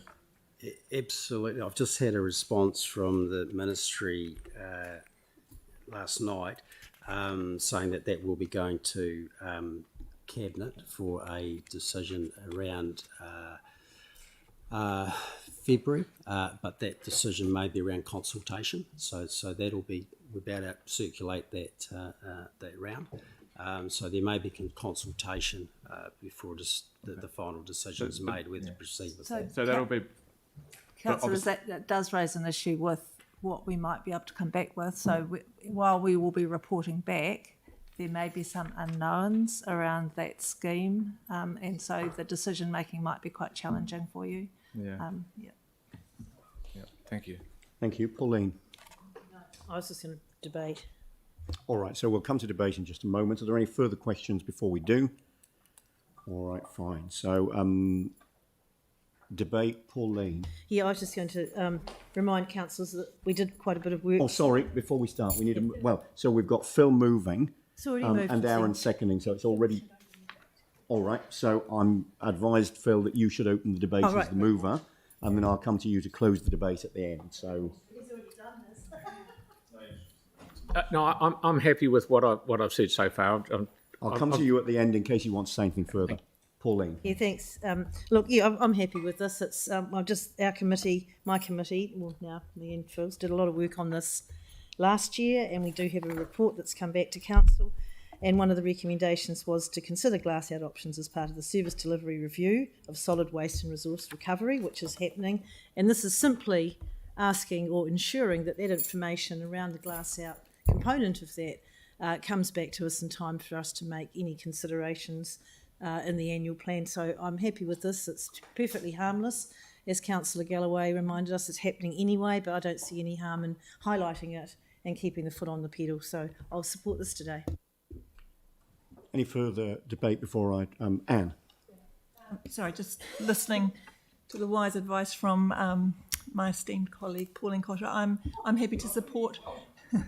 I'm happy to support this as well. If it means that we get the desired outcome, we're more confident in getting that desired outcome that we deal with this issue. I'm happy to support. Yeah, I'm also happy to support this. There's absolutely nothing to disagree with here. I mean, in many ways, the notice of motion has simply served to confirm what we already knew, which is that the service delivery review is underway, that it will report in time for the annual plan and will inform the annual plan. To come back to the spirit of the question that Anne was asking, does the notice of motion make any difference? No, it doesn't. But to come back to Phil's point, does it draw attention to work that's already going on and reporting that would have happened? Yes, it does. So from that point of view, there's nothing here to disagree with. Mike. Thanks. I support the notice of motion as well. You know, the work may be going, but it's always good to bring public attention to actually that work, because it's quite important what we do in the waste and recycling area. The one concern I do have, and regardless of this notice of motion, because it was already happening, was the whole container return scheme and the timing of the decisions we got to make leading up to the annual plan. At the potential that this could actually, the container return scheme could come into effect after that. So it's how we manage that and navigate through that. Thank you, Yanni. I'm very supportive of this notice of motion. This has been a request that some of us have been making for a number of years now, and we just do need to really progress it. I think, you know, this city used to be kind of a very progressive world leader in recycling and sustainability, and unfortunately with our waste strategy, and we've had a lot of reasons in terms of things like the earthquakes and the impact that that's had on our waste recovery. But the reality is that we haven't met our targets to reduce the amount of waste going to landfill. And one of the really positive things that we can do, I think the evidence is pretty overwhelming, that separating a glass collection and not commingling will be a much better way forward. So I'm really supportive of getting this work done in time to inform our decisions for our annual plan. I do think that what we've heard today from the deputations is that the container deposit return scheme, or whatever it's called, is really not going to be the solution to dealing with glass, and there could be quite a risk that it does undermine collection systems. But fundamentally, I think the evidence is overwhelming that having a separated glass recycling system and is a much better solution than what we're currently doing. We do have the issue with a number of contracts, so we do need to look at it as part of our service delivery review. But in my view, now is the opportunity to get behaviour change. You know, obviously it's something I pushed for when we went into lockdown with the first COVID lockdown, and we weren't able to get that across the line. But I think, you know, now is today to signal that we are taking this issue seriously, and we do want to get a behaviour change to get a better environmental outcome for our city. Thanks. Thank you. Tim. Yeah, I won't take 3 minutes. The fact of the matter is, the question asked with regards to does this make a difference? It actually does make a difference, because it's emphasising to staff how important this is to council and those partners that we have when we talk about climate change emergencies, etc. This is at the base of it, but it's actually really, really important. So it's just a reminder, but also to support staff into pushing this forward. Thank you. Anything further, Sarah? Thanks so much. Like others, I'm both supportive of the motion and, you know, also aware that it doesn't achieve very much. Supportive of the work happening, I guess. I share Councillor Davidson's concern about the timing of the decision making with the container return scheme, and we'll have to see how that goes. That will play into our decision making, and we will get some really clear advice on that. What this does do is highlight a key sustainability focus for the city, and shows that Councillor Major wants to start conversations about sustainability, and I'm looking forward to that spreading into other areas that we make decisions on, such as transport and environmental issues. Got to start somewhere, and I'm really looking forward to having more conversations about sustainability on a range of different topics with Councillor Major and others as we go forward. Thanks. So I'll now come... Oh, Aaron.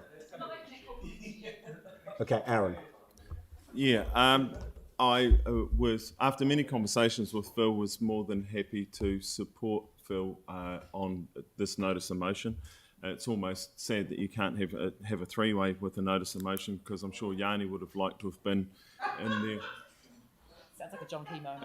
As well, because it is conversations I've had with Yanni many times over the years. It's incredibly disappointing to be part of a council for years that doesn't recycle glass. To dump glass under roads is not in any way, shape or form recycling. most people, when they're putting glass in their recycle bin, think that it's going off to become glass again, or even be reused as a bottle or a vessel, and it's not. And that's appalling in a modern world. So this is the only way forward. It does send a really, really clear signal to the public that we are going to do something about it as a council. There's no evidence yet that the container return scheme will work. No doubt that's what they're going through now to try and work out if it is implemented, that it will stack up, not just become a money go round to move essentially a whole lot of items and potentially increase the carbon footprint of moving those items and not reduce pollution and waste in any way, shape or form. So it'll be good to see what comes back from that, because some territories around the world are getting rid of container return schemes because they don't work, they don't have the outcome that they intended to. Recycling glass is important. Glass materials are imported from the other side of the world and brought here when we are dumping them under roads, so we can be a lot more sustainable. And there is such a thing as true sustainability, not just flagging, and this is true sustainability if we recycle the glass and go ahead that way. So I hope that the whole council was unanimous in this, because there's two polls. The press did one, 73% of the public, and they were being asked if they wanted an extra bin. And if you looked at the comments, when I saw it last, there's 51 comments, only a couple were supportive, all of the rest were angry they had to have another bin. Yet in the survey, 73% said yes, they wanted to do this in recycled glass, and in the Neighbourly survey it was 78%. So there's a pretty clear signal there from the public. They actually want to get on and recycle glass. So let's do it. Let's send the signal today, unanimously, and be a united council in creating a sustainable city. Jimmy.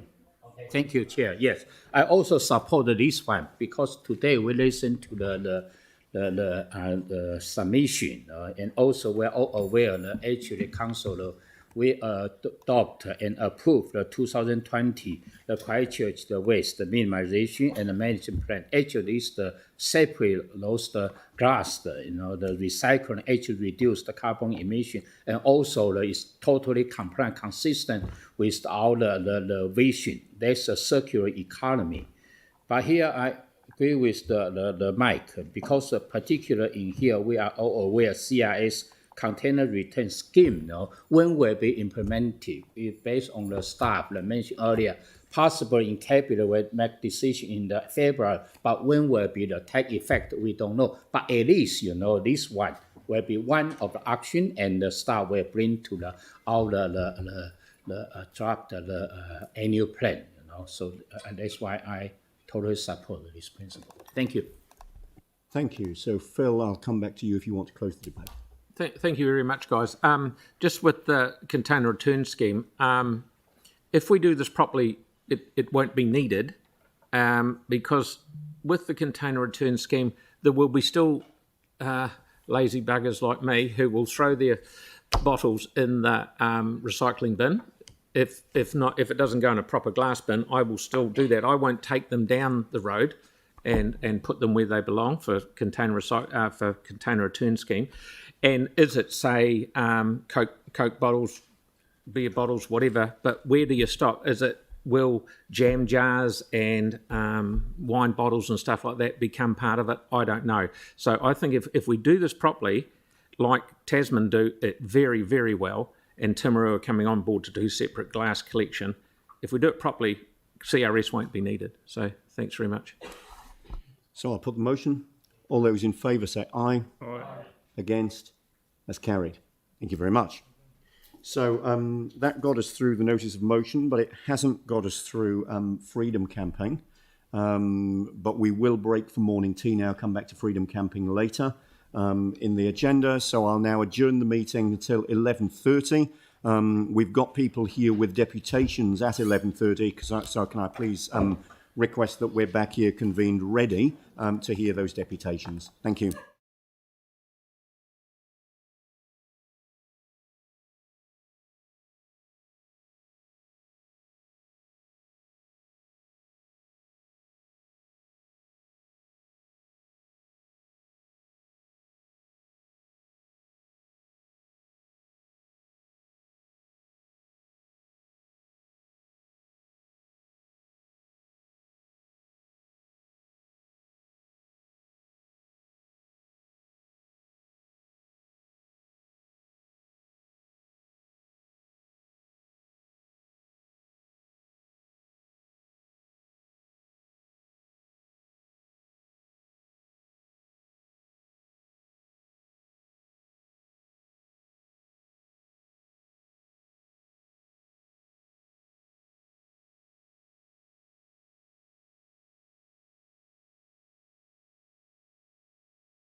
We've got a quorum, so Anne?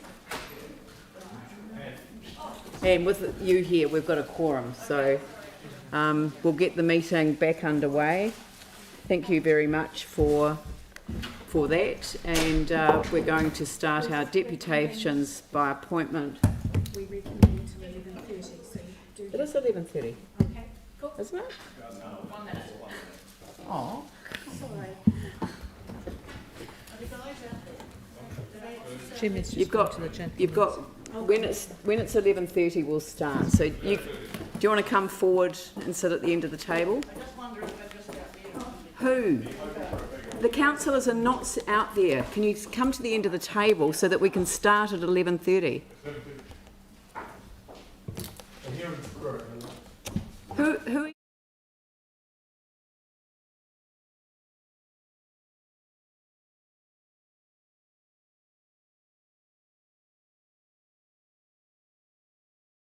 The hearing of the first of several deputations that we have to stick to a strict time limit because we've got a number to get through. The first is Helen Broughton speaking to item 13. Thank you, Helen. Thank you. I didn't quite catch. I thought it was 10 minutes. Is there only 5? No, there's 10 minutes. 10 minutes, fine. Okay. Thank you. It feels a bit disconcerting only having some people here, but look, I'll start. Helen, we've got a quorum here and we have to stick to time. Okay, thank you. And we are spread out because of the COVID requirements. I realise that. You're biting into your own time. Thank you. Can I just note that this is a personal submission? Yes. Our board failed to read carefully that we had a chance to submit by the 4th of November. I tried to convene a Zoom meeting and we were cut out of that at a point. So I've proceeded with this, but it's my personal submission.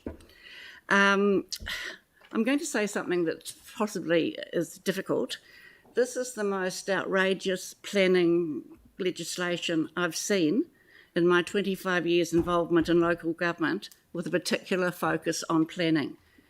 It's outrageous in terms of its potential impact on communities and its time frame, where it is hoped to have the legislation through Parliament by Christmas.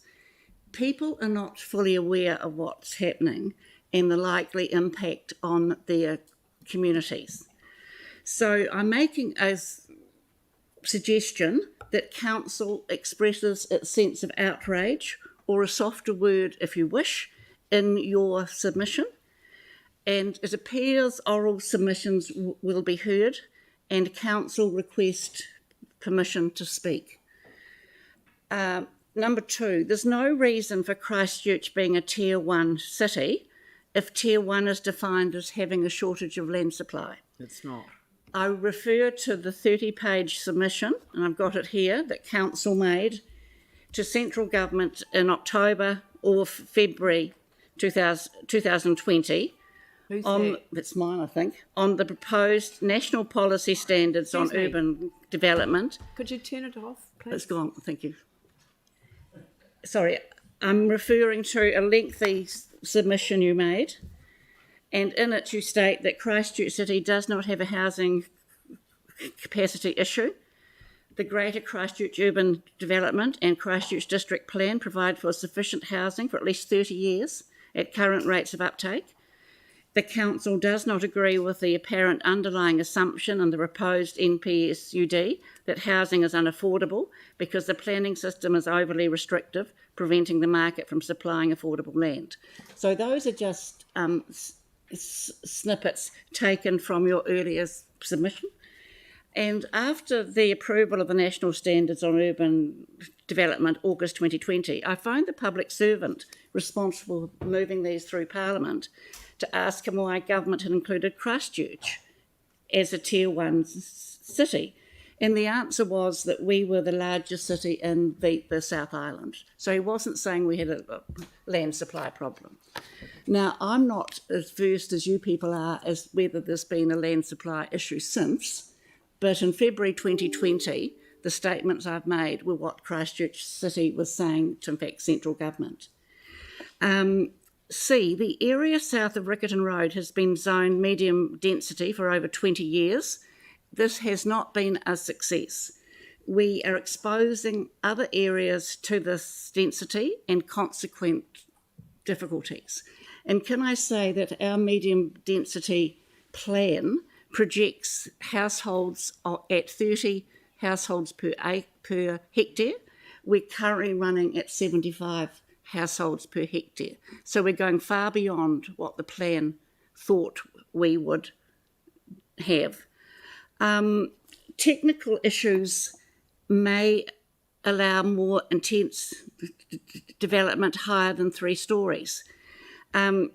If development goes beyond the standards or the 3 stories, the application needs a resource consent, and from reading some of the legal papers on this, it requires restricted discretionary status. This means that council can only consider standards where the building does not comply and notification is generally not allowed. So I think it'll be difficult to stop 4 and 5-storey buildings, and it'll be done without notification. And we've got an example of that where the 42 apartments, 5-storey 42 apartments are being built opposite Christchurch Girls High School, and it went through without notification. I'll leave the urban design panels. Independent hearings panel. The legislation proposes an independent hearings panel be established for the district plan. Christchurch has a particular problem with this, as councillors have had no involvement with district planning for many years. After the earthquake, an independent hearings panel was established to do the new district plan, which was ratified in 2016. Now, I've had no problem particularly with that independent hearings panel, but it means that planning is being removed further and further away from the community and its elected representatives. And so I'm making a suggestion that council ask government to note that it is many years since Christchurch councillors were actively involved in the Christchurch city plan. So compared to other centres, we've been at a disadvantage for quite a long time. Thank you.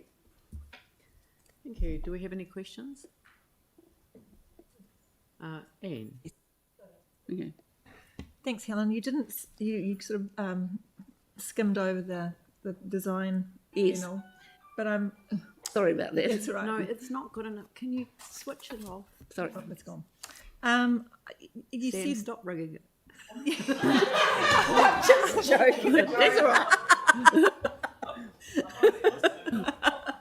Well, I thought it was either you or James. Sorry, carry on. Yeah, so you say in your deputation that your experience of hearings panels is that while urban design panels can achieve improvements and the development is generally approved without that. So can you tell us a bit more about that? Yes, look, having confidence in that. Having been on hearings panels, any development that it breaches the actual city plan and goes for a resource consent, it needs to go to an urban design panel. Now, they make improvements on it, so there's no question about that, but it generally gets approved. And yeah, so it's you can't put too much faith in the urban design panels. They can only do what, in fact, they can do. Now, the 5-storey apartment complex opposite Christchurch Girls High School went through an urban design panel. And so it was non-notified, but 5 stories. So it's just hard to get some major change if in fact it's required. Sam. Yes, sorry about that. Thanks, Helen. I definitely wasn't ringing you, don't worry. Look, in terms of, I mean, the challenge we have is central government legislation. Yes. Have you engaged locally with anyone and raised the concerns specifically with government? No, and I haven't been active on this because I was waiting for the council submission to come through. So I've probably briefed residents groups who are concerned. But how far that's gone is really up Yeah. to affect them. Just out of interest, I was down in the same area where we had the girls' high school 5-storey, and there's another developer doing a block of land close there. It's 3 stories, and it looks reasonable. So you can get reasonable development. It's just to try and guard against what's potentially can happen. I just wondered. And I'd probably ask you to make a strong submission to central government saying that you're opposed for some certain reasons, and then if that's not acceptable, say that I'm quite comfortable on the whole with what you're currently proposing as changes. I just wondered though, I mean, given it's bipartisan between National and Labour, have you Yes. reached out to either National or Labour locally on that? Yes, look, I'm advising people to write to Sarah Palett and Jerry Brownlee, who's the ex-MP. So yes, though I think HE Council has weight. If you write something, it has more weight than individuals. But you're making a submission to us about a submission that we're going to make. Are you making a submission to the select committee? Oh yes. Right. Oh, but I sort of know the processes, and I did make one on the Natural and Built Environment Bill, but I did feel it was very difficult because it was on Zoom. Yeah, no, same. And I felt points I was making weren't getting through. I mean, that's just, yeah. And I feel I'm an individual too. Okay, well, look, thank you. The time's come to an end. So thank you very much, Helen, for Thank your submission, and certainly encourage you to talk to MPs on both sides of the House. Absolutely. And certainly encourage you to make submissions Thank you. into the process, and I'll be doing that with everyone who appears. Thank you. Cameron Bradley is here online, I think. He's just coming into the picture.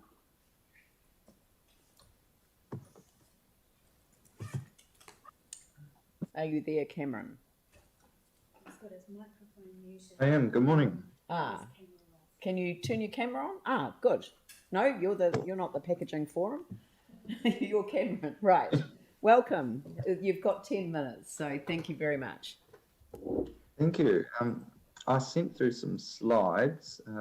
Perfect. Thank you very much. So I just wanted to voice my thoughts on the National Policy Statement of Urban Development and what's going on there. So I just want to note that our cities have not evolved perfectly over the last several decades, and I feel there's a need for us to transition to 21st century cities. So this slide here is just a little bit of data around why I make that statement that our cities have not evolved well. So the top left graph is our CPI, increased about 100%, 80% since 1992. Top right graph is our house prices, increased about 560%. So about 6 times faster than inflation. This leads to, all sorts of people being locked out of the housing market, primarily the youth and those who don't already own houses. Bottom left is our greenhouse gas emissions. That was on quite a steep climb until sort of mid to late 2000s, and which it's plateaued, but I'm still aware that we've got some really ambitious climate goals that I'm concerned we are not set up to meet very well. The bottom right tells us where those emissions are, a whole bunch of them in transport as a result of our of the urban form of our cities. So, I mean, these issues, while they have come from the past, they've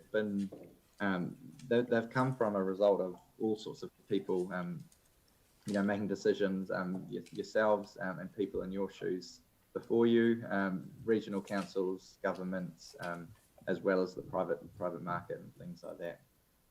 Next slide, please. So supply and demand sort of shows that we're not actually going to get apartments in Avonhead and things like that.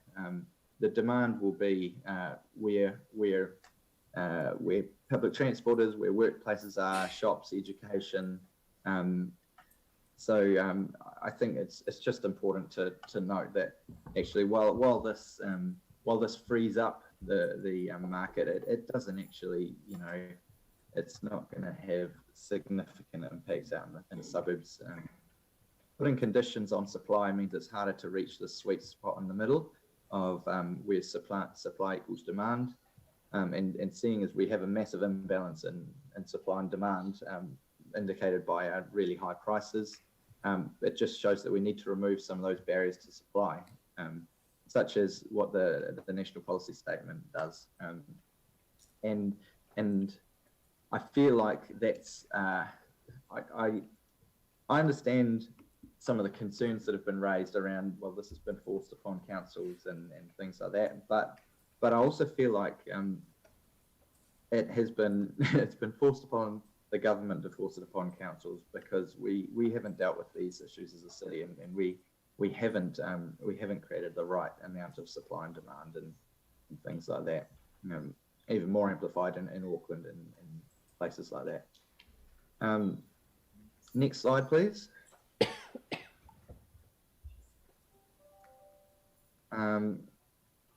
So what I think we what I think we could do is show that we can deal with these issues without intervention. So there's plenty of things we could do, you know, ourselves, supporting newer and larger developments, so we can share gardens, cars, laundries, lounges, things like that. We can build more closer to places we want to be, things like that. We can work on a proper plan which integrates transport and land use. We've already missed some significant COVID-19 infrastructure, and Simplicity's just announced, what, 10,000 houses, none of them in Christchurch. We could look at proper public transport. A 2% mode share shows that it's really not that feasible. I know there's a lot that's not under your remit, but you've got you do have a significant platform and ability to influence that. And we will need to work alongside ECAN and NZTA, but you know, it sort of seems to be passed the baton around.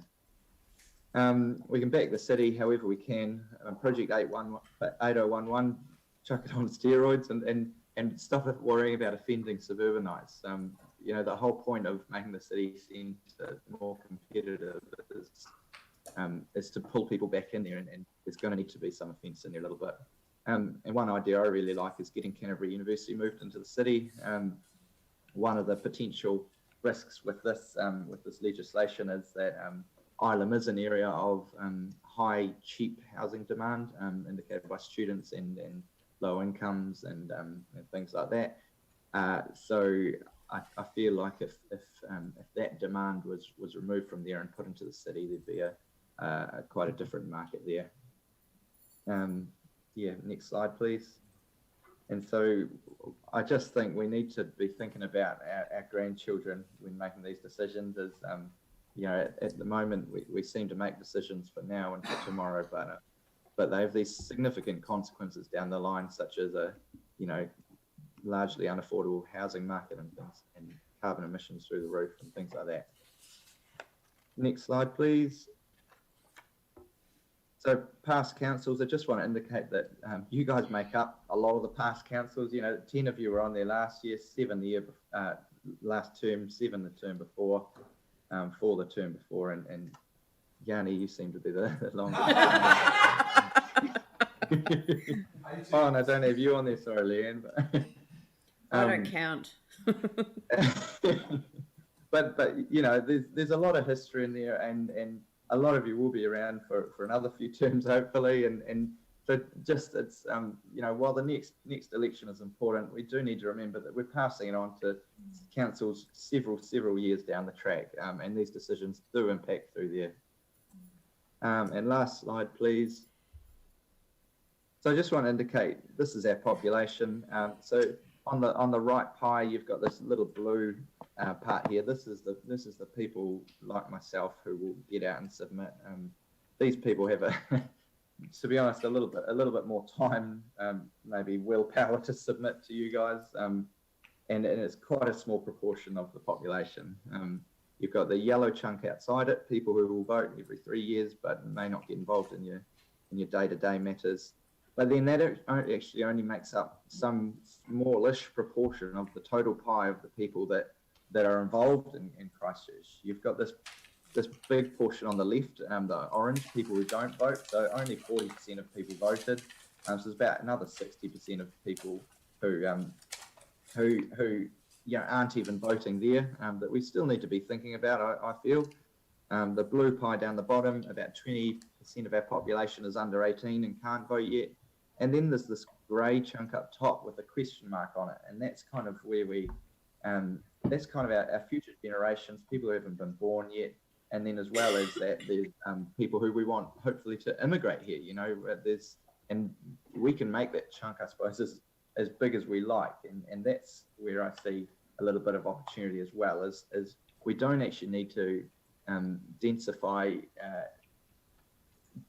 just for our current. If we densify in the right space and move our population a bit higher, then we can create quite a different city with some different dynamics and a really cool one. So that's my thoughts on the NPS of urban development. I do think it's a step forward, albeit a forced step forward. I do feel like it's one of the most significant pieces of legislation I've seen in probably several years, mainly because it's concrete and I can see something happening. Did you say? Thank you for taking. Oh, sorry. Did you say densify in the right place? Absolutely, it has to be in the right places, and that's where you wouldn't be supporting urban sprawl as opposed to densifying in the right place. Yeah. Well, the urban sprawl that we've got is a result of us not being able to densify, right? Because it's been so hard for us to build up in different places. We've had to go out, right? It's been cheaper, it's been easier for people to buy a farm out in the Wop-Wops and plop 30 houses out there. Whereas if we were able to look at our public transport corridors, if we had them mapped out and had some ability around there, and I know there's some scope there, but it's still that's where we should be densifying, around the public transport corridors, central, close to shops, works, education, things like that. Urban sprawl is a significant issue that we've seen not only here but in several New Zealand, Australian, and American cities, which results in this car-centric lifestyle, and which has hidden costs. Effectively, it hides all these environmental, social, health costs, and you pay for the car now, but all these costs come down the line, and they'll be paid for in our health bills, in our loneliness, mental health, and things like that, and then also in our emissions and air quality, those sorts of things. Yeah, no, look, thank you very much, Cameron. I mean, I think that ties in with our submission too, that, the balancing between, what needs to happen in those proximity to public transport routes, hubs, the different services and things. Yeah, the 15-minute neighbourhood, I think, is the dream. Yeah, that's right. Yeah. Let's get there quicker. Brilliant. Thank you very much for your submission. Thank you. Thank you. See you later. The next one is Barbara Stewart, represented by David Lynch. Oh, so they're both presenting? They're both here, so okay. Hello? That's not Barbara Stewart.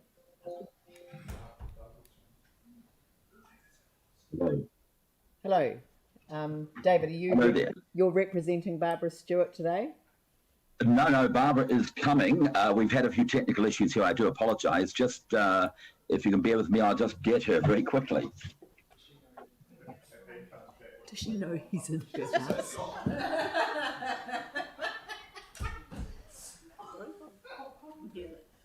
No.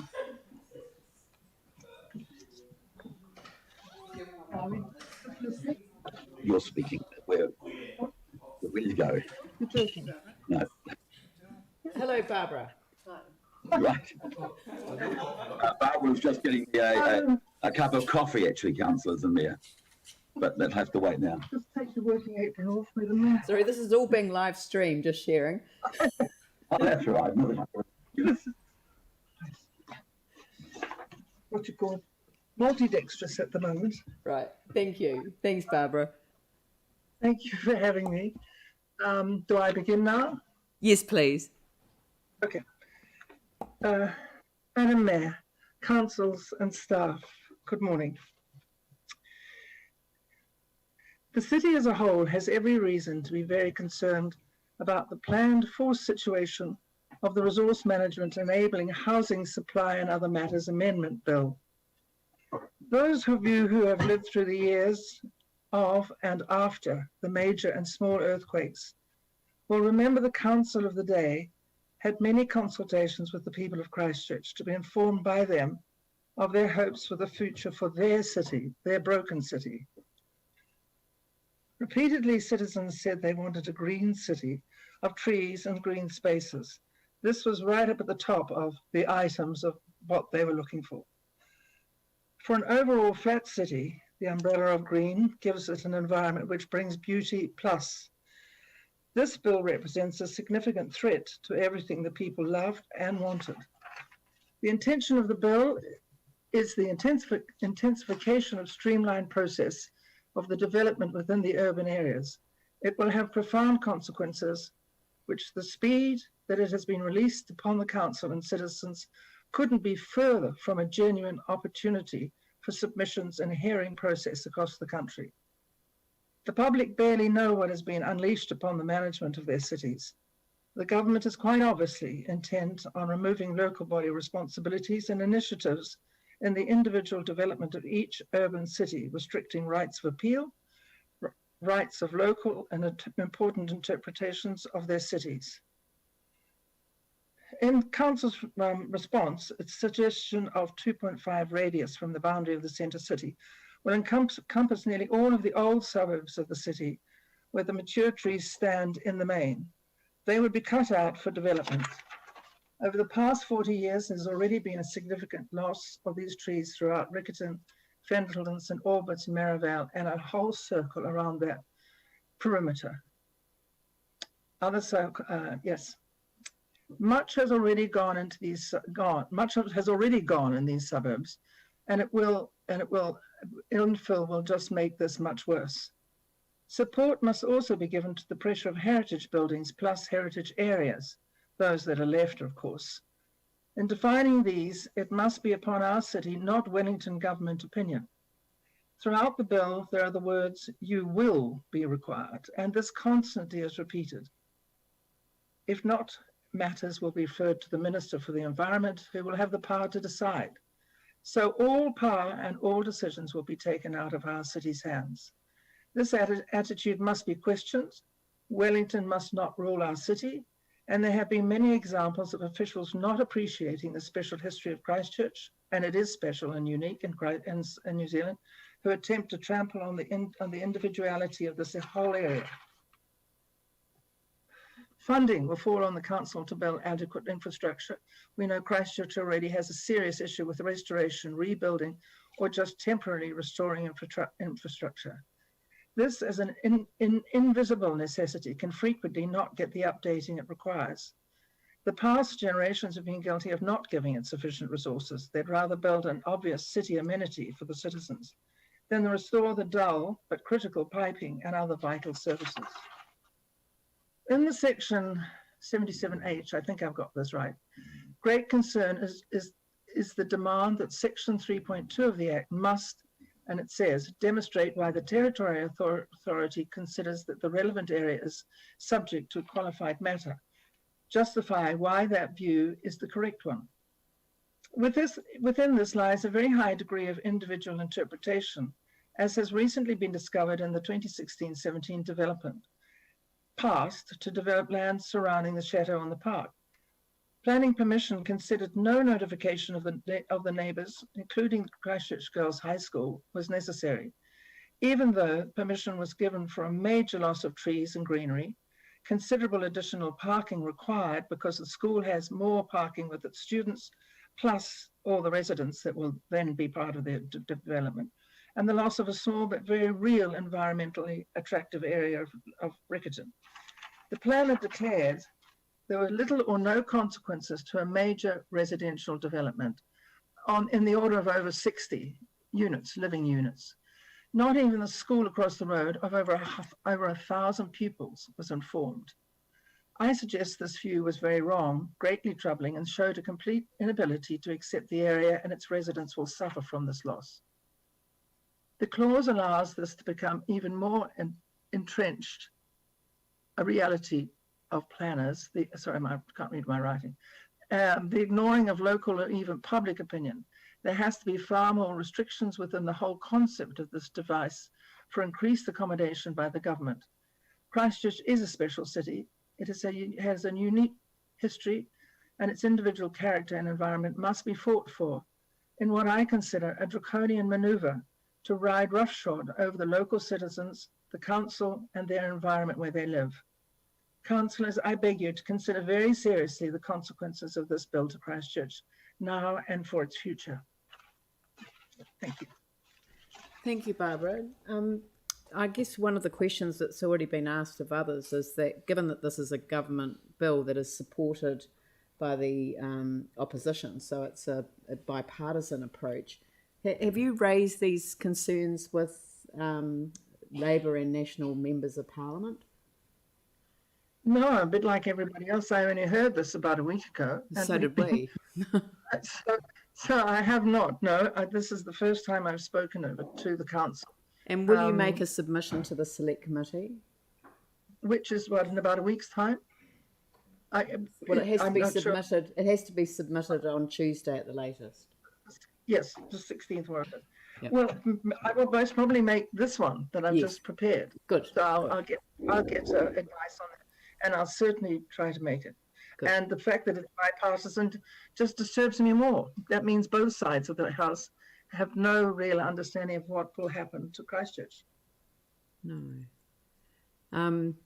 So in terms of the submission that we've drafted, do you have any particular views on that? I mean, it seems to have picked up a number of the points that you've made. Yes, it has. The only thing that I think that I've spoken to was the 2.5 peripheral circle. And when you put that hand on the map of Christchurch and say that nothing beyond that is going to be considered, I don't accept that. I think you could, if the developments are done well and attractively and not vast ones such as we've seen the photo in the paper yesterday or the day before of what was done throughout Scotland and England, throughout Eastern Europe. We all remember those from sort of after the war. If it's nothing like that, but attractively done with imagination, I don't see why it can't go far beyond. I don't quite understand why they're picking on the older areas, which actually already have the trees. We don't want to lose any more trees here. We've lost enough. Yeah, the 2.5K is not on the legislation. It's a proposal, and it may not. No, well, it was a council proposal. I think I read it there. Yeah. But I just think to limit it to that when other opportunities could well come up for whatever reason in the future. Yeah. I'd leave it open so everything can be, viewed at the time. Yeah. Okay. No, that's fine. I probably agree with that. Anyone? No? Look, thank you, Barbara. That's very helpful. Thank you. And I'm glad that you're going to be making a submission directly to the Select Committee. And I'll send the copy of this. I'm a bit late. I was reading my handwriting. I'll send a copy. That would be lovely. Thank you. And try to deal with us. Yes. Great. David, would you like to take over? Yeah, thank you. No, I just need to check. Did you manage to receive a copy of this deputation? It's been published on the bulletin, Ken. I didn't get it till 11 o'clock. It was received at 11 o'clock last night. I know. I do apologise. Okay. It's on the 11 o'clock today. It's now been added to the Big Tin Can, which means that councillors will have to go out of it to go back into it because it will. I do apologise. We'll need to refresh it. It's all right. There's a reason we need them early. I understand. Thanks, I do appreciate David. that. It was just, first of all, I do commend the council for what we've observed so far in the public domain, and I think it's very important, as is what you've done with Three Waters. Obviously, I'm making this deputation in my capacity as the Director of Momentous Public Relations, and the focus of the deputation is in regard to specifically item 3 of the submission that you're making. I won't read it all, the particular clause, or the reference, but it's around the lack of engagement with local government. And I also wish to reference the excellent, very robust Council submission, 14th of Feb 2020, signed by you, Madam Mayor, submission on Urban Development Bill.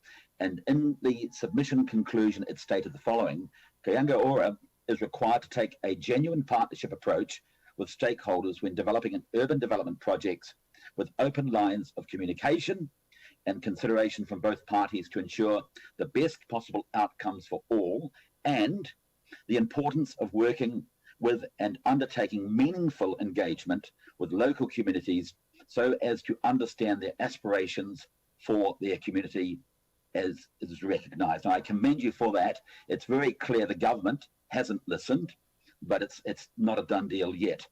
I also believe that it is widely acknowledged that this bill does not address the issue of affordability for first home buyers. Rather, it dismantles democratic rights for local government. Specifically, I make the following comments.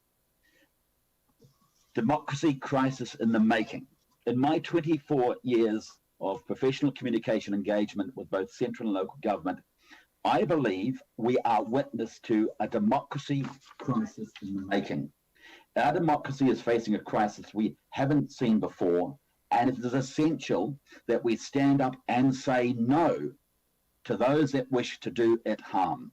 History has shown that the best way to protect democracy is by standing united in its defence of the values we all hold dear. An engaged and informed public is at the heart of our democracy, and it is critically important that the people are fully informed about the threats we face and how we can fight to protect our democracy together. If we do not take a stand against those that wish to override the will of the people, it will be the death knell for local government. The stakes could not be higher, and our democracy is under threat. Democracy is the foundation document of the United Nations.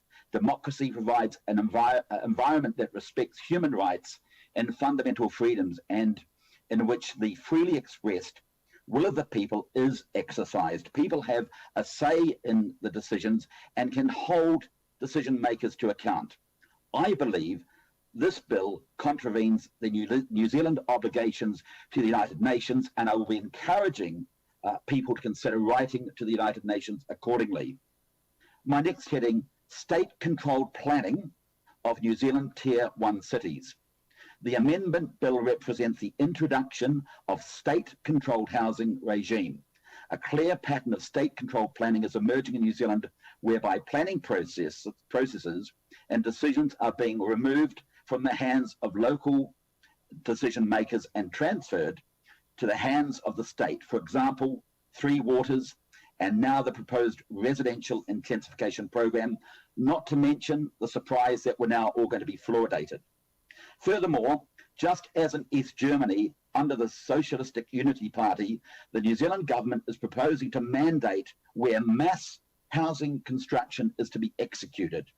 At first widely accepted by the East German government's housing program became subject to increasing criticism. Referred to as the slab, it became the standard dwelling experience for the majority of urban populations. The buildings also gave East Germany strikingly uniform aspects, with cities coming to substantially resemble each other from one end of the country to the other. As in East Germany, with the proposed intensification result in path dependency. Path dependency occurs when it is easier or more cost-effective to continue along an already set path than to create an entirely new one. In East Germany, the slab housing was continuously built until the end of the German Democratic Republic in 1989-90. By then, there were barely enough construction firms left that could execute construction. Is this the future for New Zealand Tier 1 cities as determined by this government state-controlled planning. Undermining of parliamentary democracy. Fundamental to a democracy are the rights to influence public decision-making and decision-makers, and to be treated with equal respect as of equal worth in the decision-making. Participation in the democratic society is integral to stable and responsive governance.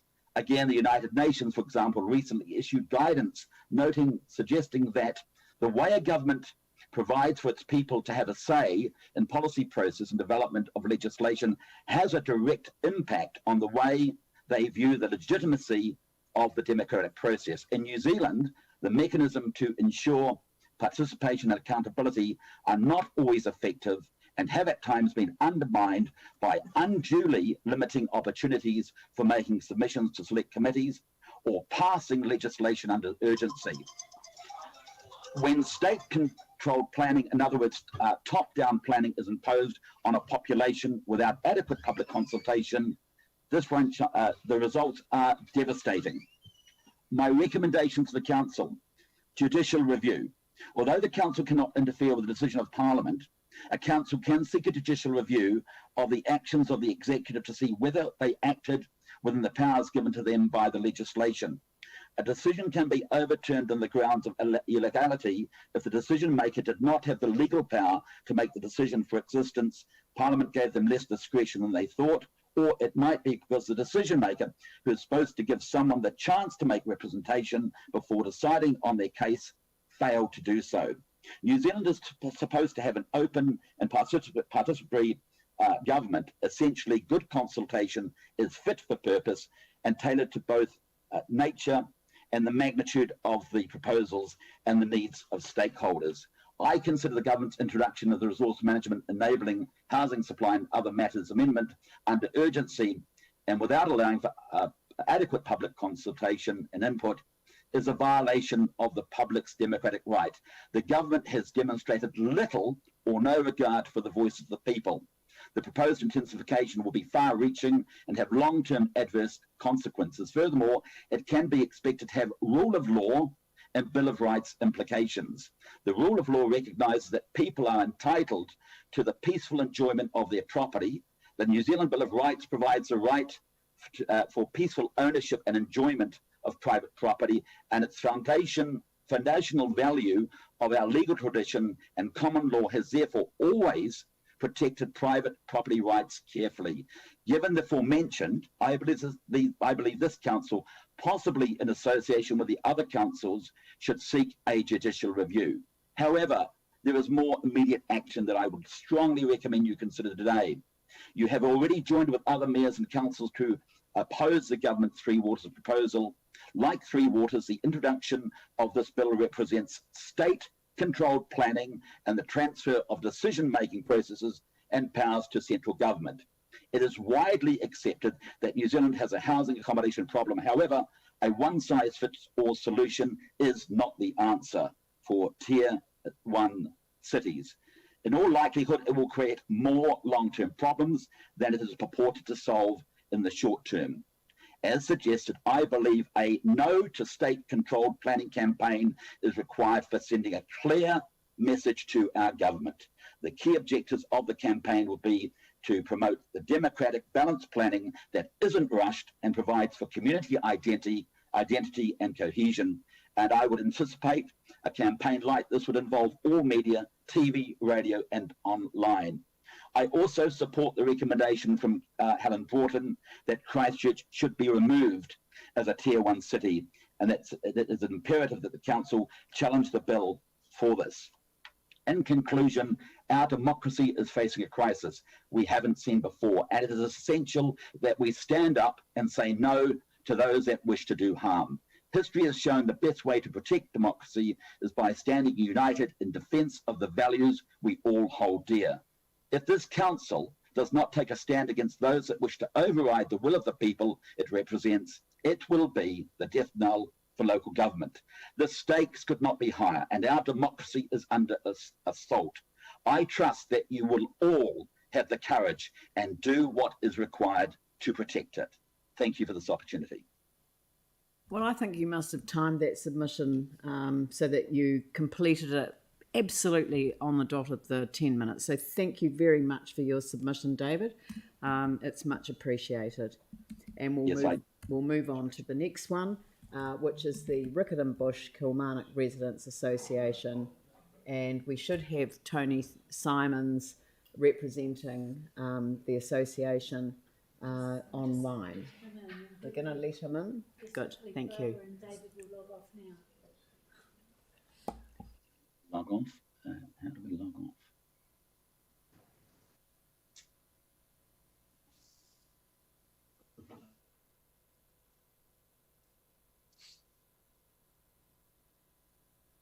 Right.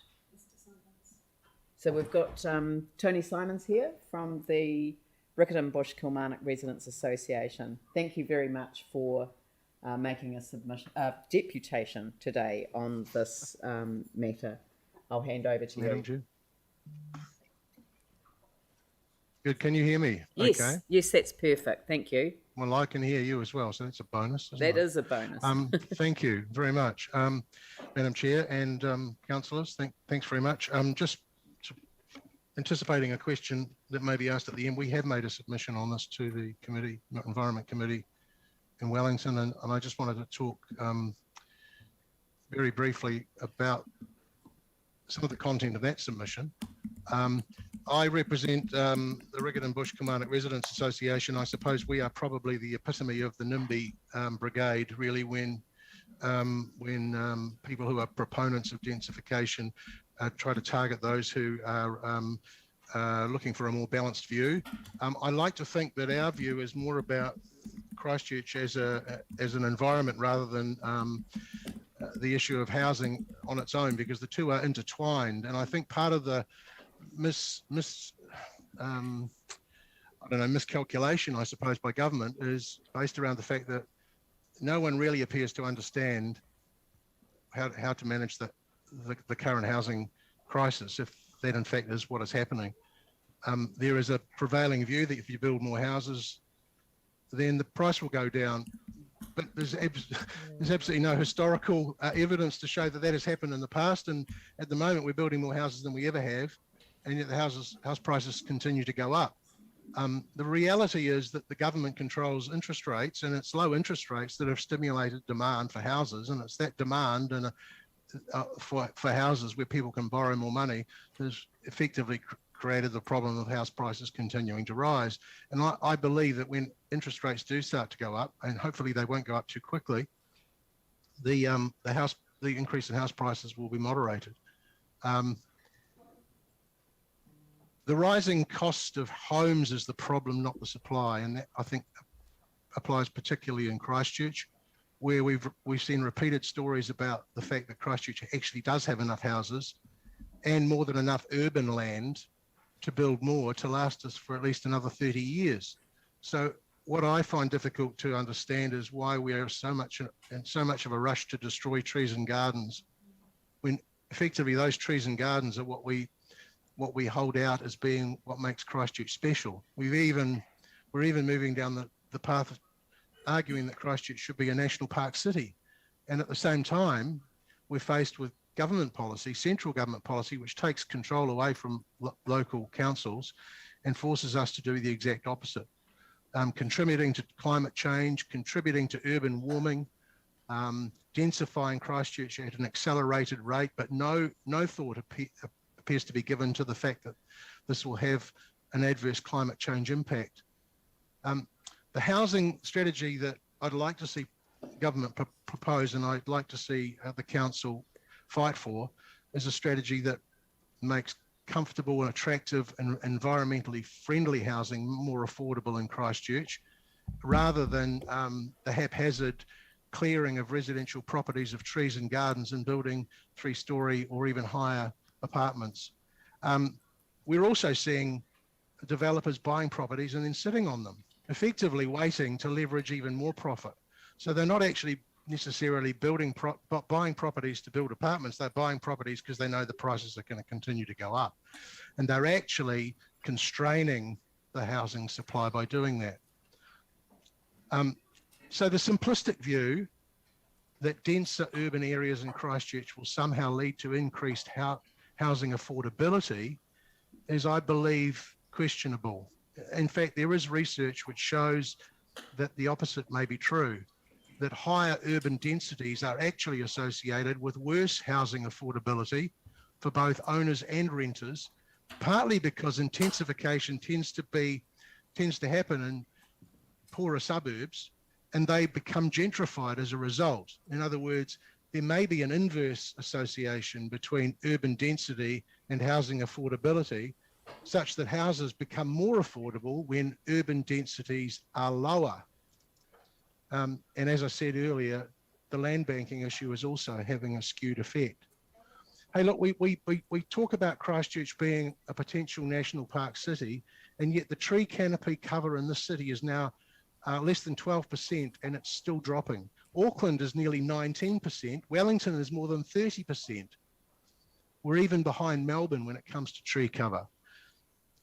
There's also a direct association between densification and increased social isolation and poorer physical and mental well-being.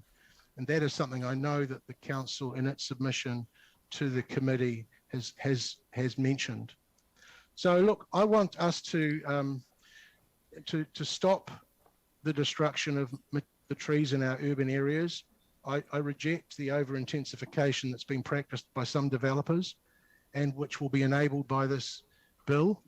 And I think there is a case for balanced densification targeted where it is needed, it is appropriate, and it is affordable. And we should be prioritising amenity and supporting communities and respecting the environment. I would like to speak very quickly and finish by just dealing with each of the key issues that the council has, or the key points that the council has put into its draft submission to the Environment Committee. The 2.5 kilometre radius from the boundary of the city centre it's difficult to evaluate because the map that I've seen doesn't really show exactly where that falls, so I won't comment on it. But I suppose I'd have to commend the council on saying it is attempting to define where densification might be appropriate and where it might not be. I believe that that 5.32, which is the second of your key points, should have some qualified protection for trees on a site. So while you are asking for 20% of a site's area to be landscaped or planted, and a requirement for a specified percentage to be used for trees, I would like to think that you respect the trees that are already there. And it's our view that the council submission still allows for all trees to be cut down and replaced with some saplings, which will provide no environmental benefit at all. So I'd like to see 5.32 changed so that there is some qualified protection for all existing trees on a site. And I'm not sure exactly how that might be worded, but it's the existing trees that are the most valuable, not the saplings that the developers put in their place. And let's face it, put the saplings in 5 years' time, they'll cut them down as well. The 5.33 of the council submission talks about building standards that should better protect well-being, but it doesn't say how that should happen. And I just like to say that there should be a maximum density, and there doesn't appear to be one in the medium density zone at the moment. Building standards should take account of issues like windows and ventilation, where the light and the sunshine is, neighbourhood and community amenities. Maybe roof colour needs to be controlled so that urban landscapes don't heat up. And there needs to be some limits on how much hard landscaping there can be around a building. Finally, I'd just like to talk about the medium density zone and the proposal that you have a minimum density of 15 households per hectare. That is in the council submission to the committee. I can't understand why we don't have a maximum limit proposed on household density in medium density residential zones. Not having a maximum or upper limit seems to run counter to the other clauses in your submission that seem to focus on environment and well-being, and I think illustrate what a blunt and inappropriate instrument the the national policy statement is for Christchurch. Now, 65 households per hectare is a density level that I believe the council already validated in its enhanced development mechanism, which was part of the post-earthquake land use recovery plan. And it seems to me that that 65 households per hectare limit should be a maximum that may be appropriate without unduly compromising design and pattern of buildings on a site, and might still encourage useful and attractive open areas. And just one last point is the issue of where 6-story buildings might be built, or 6-story apartment blocks might be built in Christchurch. And Schedule 3B of the bill is proposing building heights of at least 6 stories within a walkable catchment of rapid transit stops, city centre zones and metropolitan centre zones. And I don't know what these rapid transit stops, city centre zones and metropolitan centre zones actually are. The bill doesn't define them. So I submit there needs to be some agreement and clarity around which areas of Christchurch might be impacted by the proposal to build 6-story apartment buildings as of right. These should not include suburban shopping areas, which just happen to be on a bus route. And I think the council should submit on that and take into account the serious concerns around trees and shading and urban environment that 6-story apartment blocks would have if they were built in places like Westfield or the Palms or Barrington or any of the other, or Northwood, or those areas, and the impact that they would have. Yeah, we've already submitted on that. So you've come to the end of your 10 minutes, but... yeah, that's fine, because it's perfect timing. Good. Thank you. So we did submit on that with the MPS. This piece of legislation fast tracks the implementation of that. So there are elements of our submission that reference back to the original submission. So thank you very much for your presentation this morning. And you said that you've already submitted it to the select committee. Yes, I have. Yeah. Good. That's excellent. Thank you very much. Thank you. Next, I've got Diana Shand and Lynn Lockhead representing the Historic Places Trust.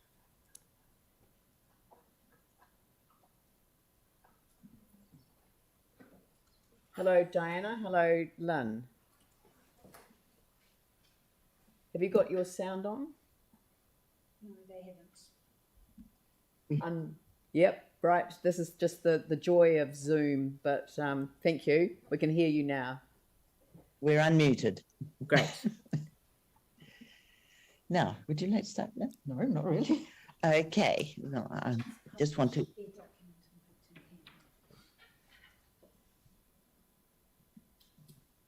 I can't find my... There is a late addition to the hub too for councillors from the submission, or deputation rather. Sorry. No, until you found what you said. No. Can't find Sorry, it. we seem to be a bit disorganised.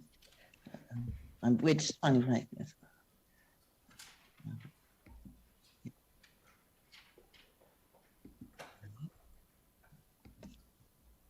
So I'm here representing Historic Places Canterbury, which supports Diana's submission.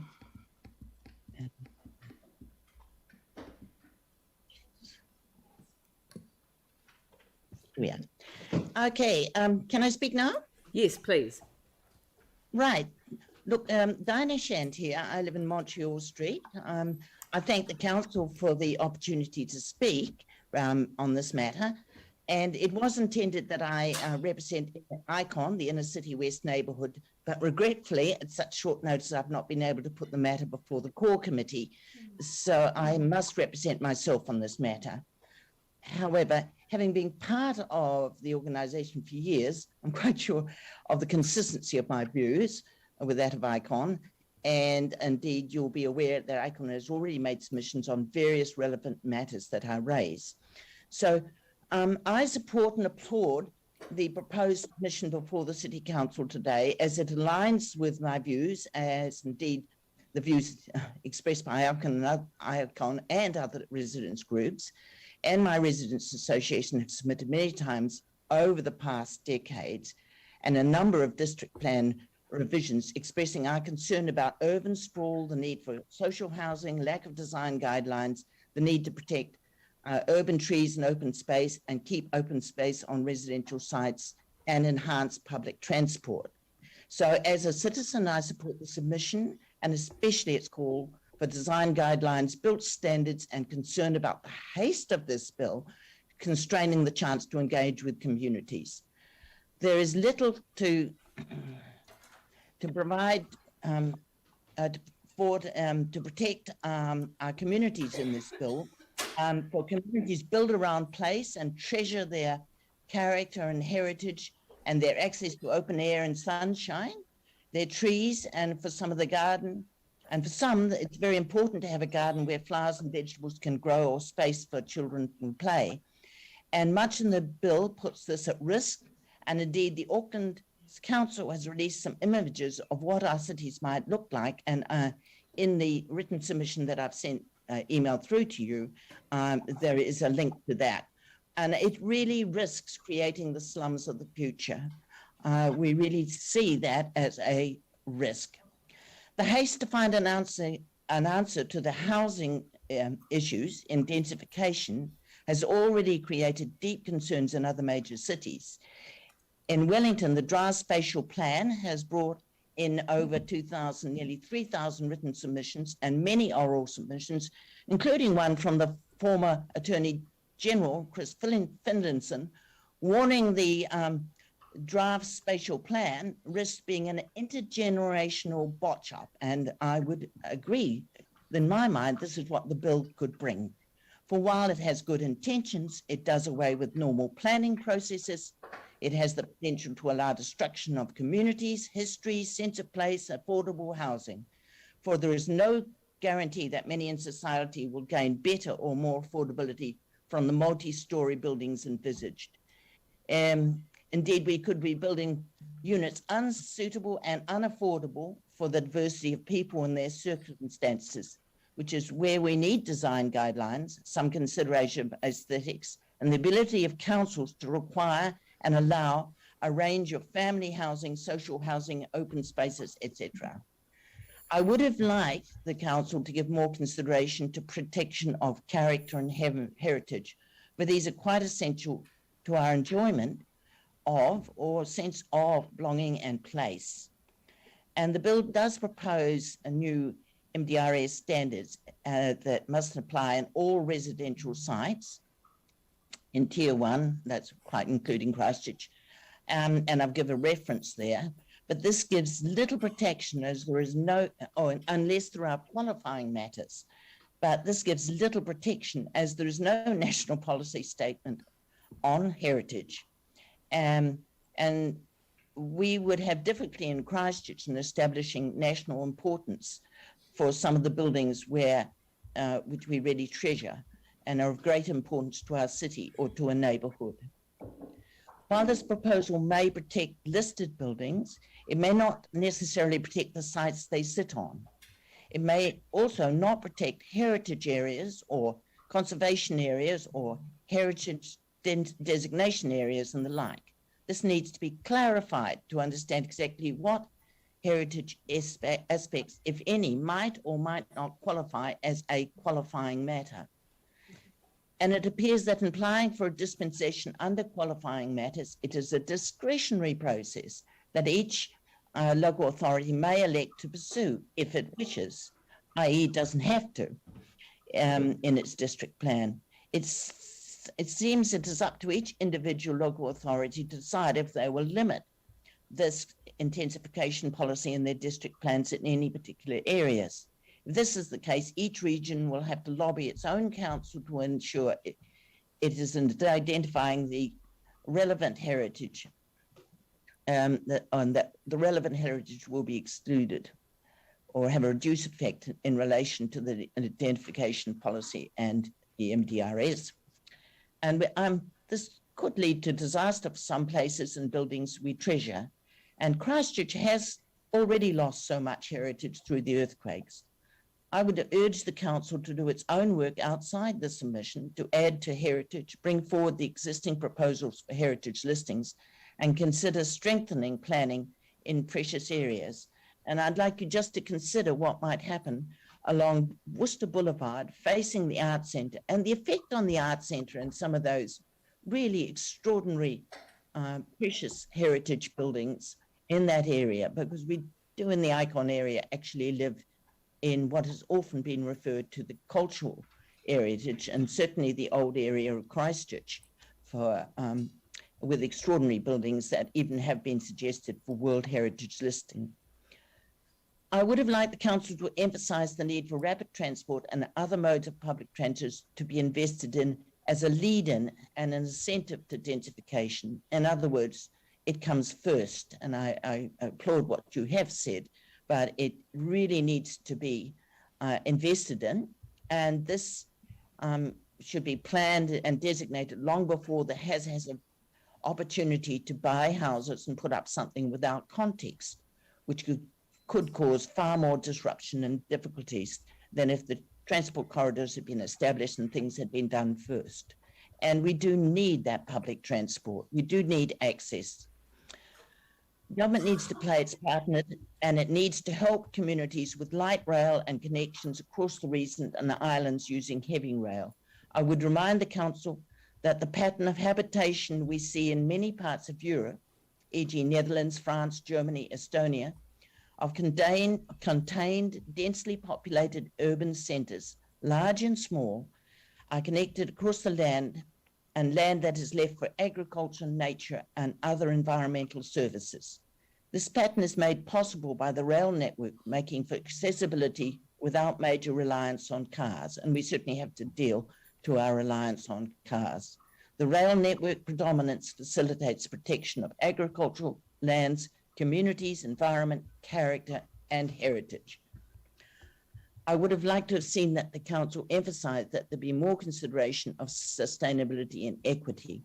A large old house or heritage building divided into many units gives affordable housing to many more in social need than will be provided for in the replacement, where profit is the motive and building is costly.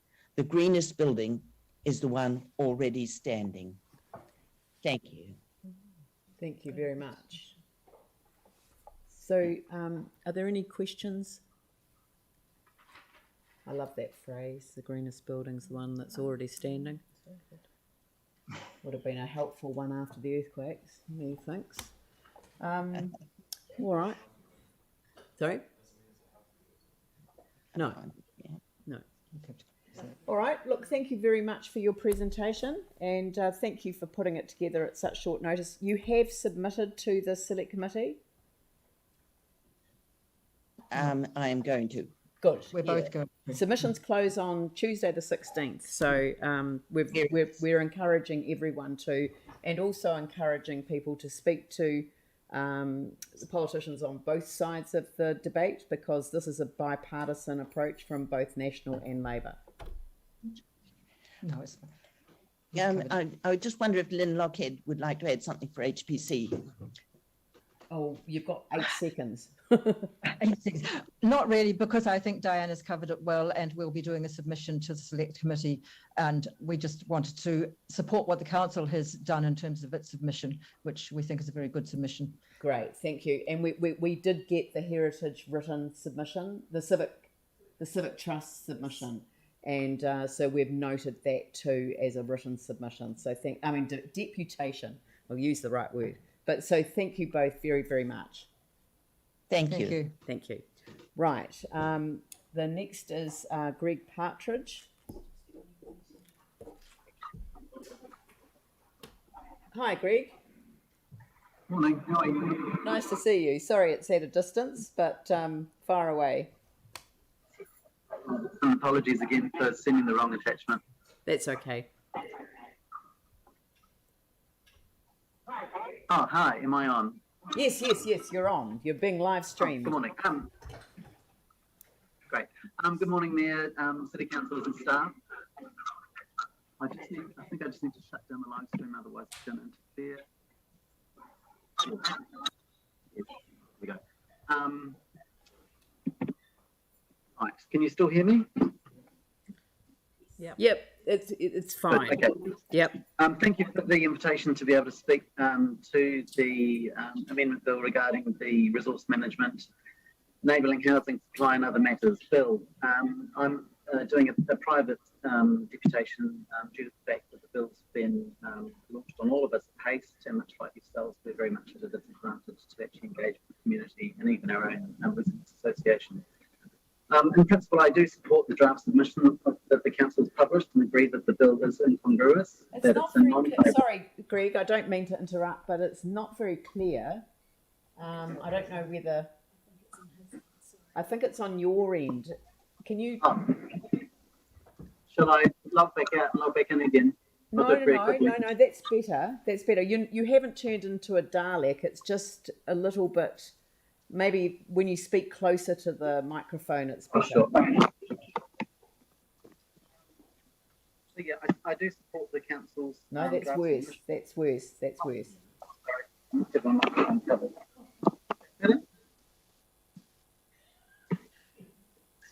Sorry. No, that's better. Okay, great.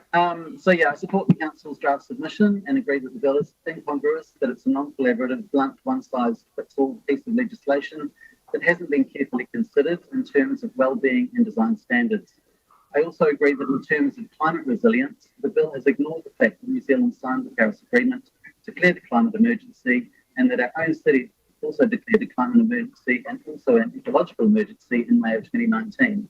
With that in mind, there needs to be the question asked of the government, why is there no protection in the bill for existing established trees in our city and the other Tier 1 cities across Aotearoa? Trees are the most important natural infrastructure that we have. They cloak the earth in life and are environmentally critical. If as a nation, as individuals and at local and central government level, we don't look after something as important as trees, what does that say about us? The conversation has got to change. There must be more done to protect existing established trees. With that in mind, I would suggest that the council submission should go further than to just suggest 20% of the site's area be landscaped for the use of trees, and that rather the council insists the government uphold the climate emergency, and that the government respects the ecological emergency that's declared here in Christchurch, and that in order to prevent the deforestation of residential Christchurch, that native trees standing in excess of 3 metres in height, or the trunk that measures more than 500 millimetres at ground level, should automatically be protected, and that similar consideration should be applied to exotic trees that stand more than 5 metres in height. In addition to that, the practice of developers clear felling trees on sites should be immediately abolished. Now, I know that's a bold statement, but we are living in an environment where COP21 has just happened. The world is well aware of the fact that there is a climate emergency and that temperatures are going to rise, so we naturally need to do something. We need to do it now rather than tomorrow. Clear felling of existing trees is counterintuitive to the battle against climate change, global warming, as well as the mental health and general well-being of city residents. By deforesting neighbourhoods of existing trees, we run the risk of urban heat islands developing in those areas where more densely packed housing is constructed. This is something we can ill afford to do due to global warming, and definitely the temperatures in Christchurch being impacted by that fact. In terms of the national planning standards, the council's draft submission is requesting the spatial extent of medium density residential standards be limited to a 2.5 kilometre radius from the boundaries of the central city zone. That boundary should be defined. At the moment, it's not in your submission. Our scale should be defined with the north-south-east frame that is led by Sarah and created to define central city zones and central recovery plans. If the boundary is not clearly defined, the central city could be extended well beyond the avenues by the government. That could go deep into Fendleton, Strowan, Papanui, St Albans, Shirley, east well into Dallington, Avonside, Phillipstown, Limerick, right down to Waltham, south all through Opawa, St Martins, Beckenham, Summerfield, Barrington, and in the west, obviously up through Riccarton, Hillmorton, Addington, and connecting again with Fendleton. If that becomes the radius and the deforestation of entire swathes of our city suburbs is not stopped, the environmental degradation, ecological impacts, and the effect on well-being of Christchurch residents would be immeasurable. I'm concerned that the draft submission by council doesn't include a cap on maximum density in that area. And I agree with what Tony said in his previous deputation, that a 65 dwelling per hectare limit would be environmentally balanced and would be more importantly prudent. It would leave room for existing large trees to continue to prosper in housing developments and would provide space for additional trees to be planted. And again, that aligns with the council's request for 20% of the sites to be dedicated to trees. It would also provide for housing intensification to occur at a more considered degree, rather than our neighbourhoods being blanket bombed and deforested through a lack of rules to protect not only the all-important environment, but also the well-being of our city. By not setting a housing density limit, as is the case in the current district plan, it leaves the potential for developers to wriggle through loopholes of poorly written policy, and it's juxtaposed to what the City Council submission states regarding trees. I've included in my written submission stuff about infrastructure and how it's going to be heavily impacted by this intensification, and also included 3 waters. Helen Beaumont from the council has indicated that 11.64 billion litres of water were lost through broken and leaking water pipes last year. And that in spite of millions of dollars being pumped into fixing that ageing structure, the council is unlikely to get on to the top of the problem anytime soon. With over 420 kilometres of pipes in such poor condition, is our system actually up to actually coping with all this added intensification? With that, I'd like to thank the council again for the opportunity to speak. The residents of Christchurch are reliant on you as elected representatives, as the kaitiaki of Otatahi Christchurch, to do the right thing in an era where more balanced housing needs and the protection of trees in our city is required. Questions? Thank you very much, Greg. We've got a couple of minutes left, so do any councillors have questions for Greg? Yes, Pauline. Yeah, thank you, Greg. That was a really excellent submission, and thanks for your time in presenting that today. Just on the trees, and including the exotic and the native protections, would that mean that should anyone want or need to remove a healthy tree, be required to get a resource consent, or would it be an absolutely blanket no, in your view? I would say the answer to that would be why do they need to remove the tree? If a developer cannot build a development with an environmental and ecological conscience, it should be something that the planning team reject. The city is, as a previous submitter said, we've got only about 11% of tree canopy coverage across Christchurch. We're falling well short of Wellington and Auckland. Auckland's losing 1,000 trees a week due to housing development, and we are obviously in a similar position. I don't have numbers on how many trees are being lost here, but you just need to look around the city to see the devastation that's being caused. Yes, we want to become a national park city, but if we don't have trees peppered throughout our suburbs on private land to actually provide shade, there is no habitat for birds and other wildlife to live. We end up with a dead wasteland, something under the pages of the Lorax by Dr. Seuss, where the once-livers come in, chop everything down, and we're left with a desert. Right, I think you've answered my question. Thank you. Right. There doesn't seem to be anyone else, so look, thank you very much, Haley. Oh, sorry? Haley. No, I meant to ask questions. I was going to thank Greg. Thank you, Greg, for taking the time and making a submission. We really appreciate it. So thank you very much. And now I'm going to move on to... Thank you. I'm going to move on to...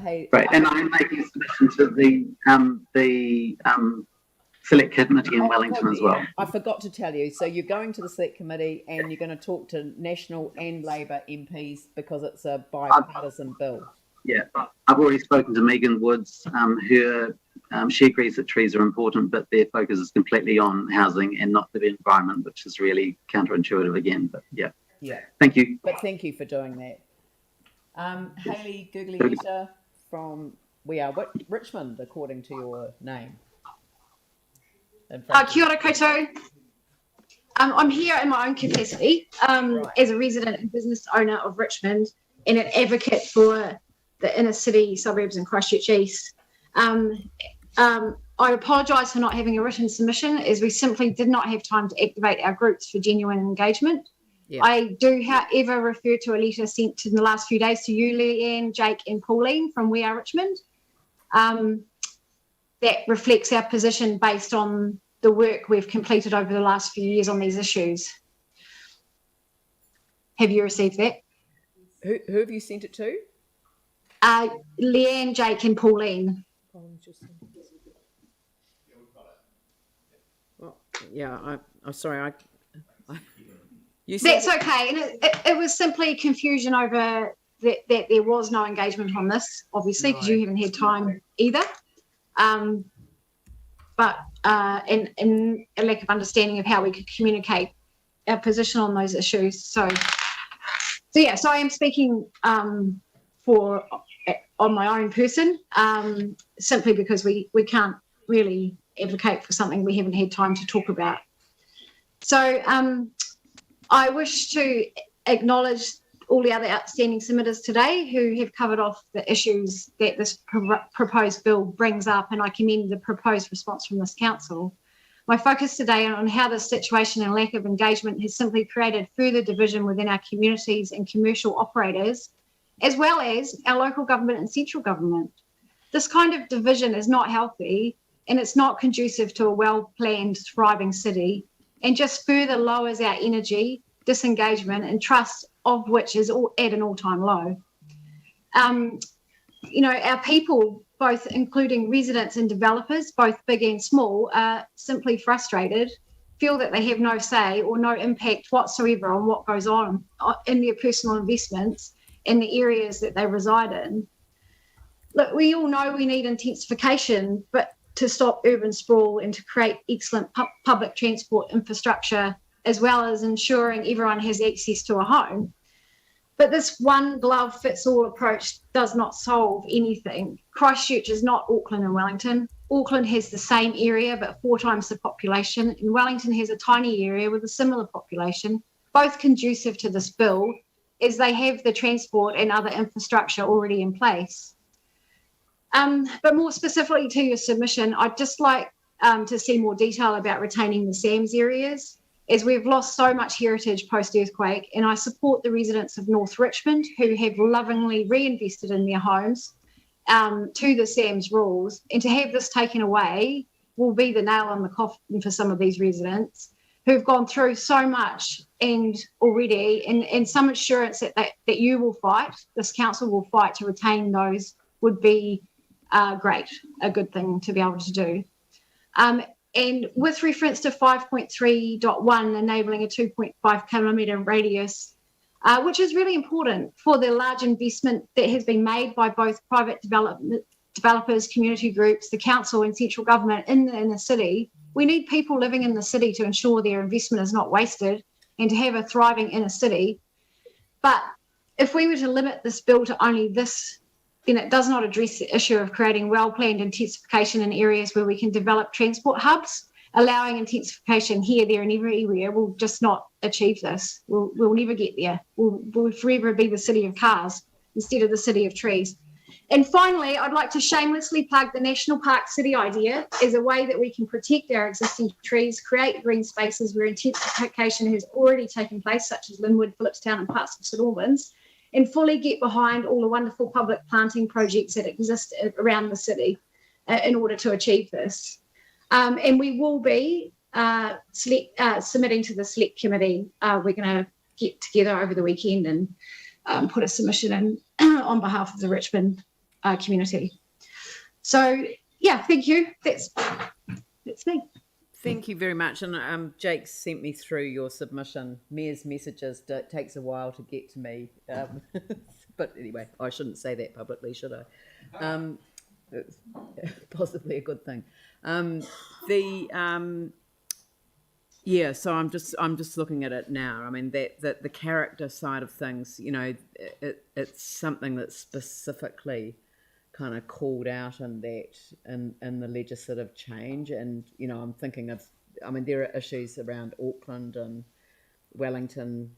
I wonder, you know, I mean, you're really picking up that one size fits all, but you're also acknowledging that we do need to build up that sense of, you know, intensification needs to happen in the areas that have got proximity to those strong transport routes, to the shopping malls, to the schools and parks and services, and, you know, all of those things. That's where you need to build up that sense of proximity, intensity, don't you?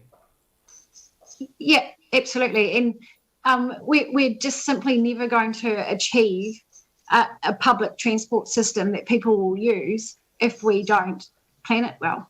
Yeah. It just won't happen. And that's why we've picked that 15, that the minimum, you know, 15 households per hectare, because we had this in our sort of kind of planning framework for the Greater Christchurch Partnership, which looks out into Waimakariri and Selwyn, and it's in those areas where we do need to have density to make sense of mass rapid transit, because we will not get mass rapid transit if we do not get the density at the termini is that the correct word for plural of terminus?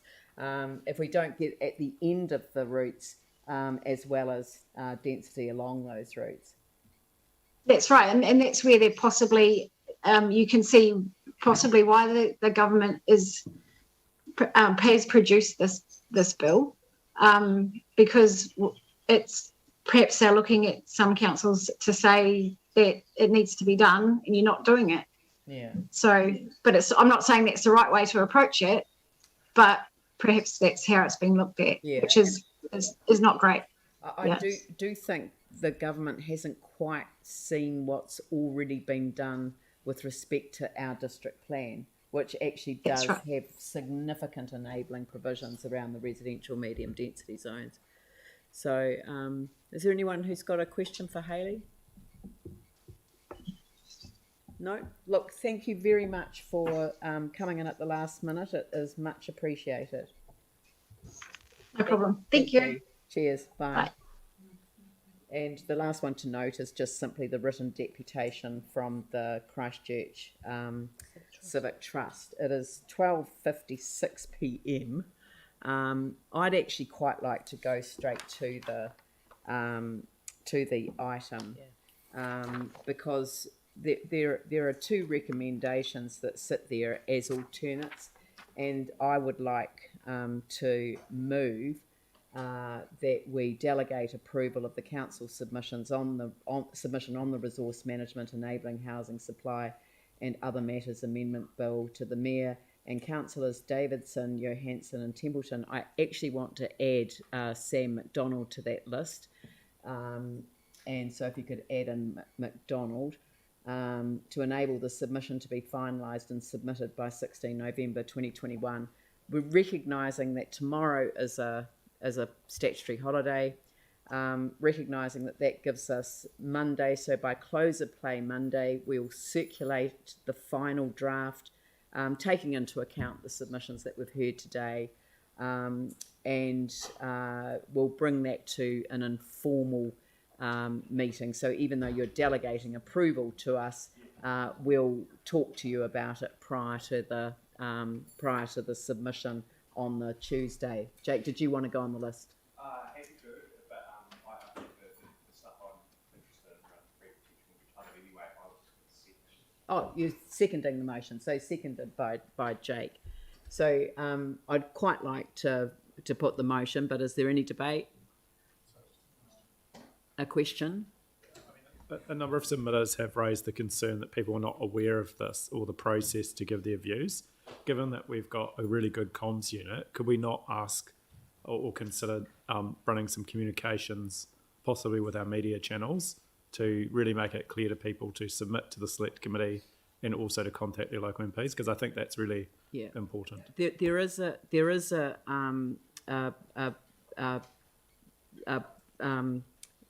Newsline story that's being prepared, but but it needs to have that added to it. So we'll just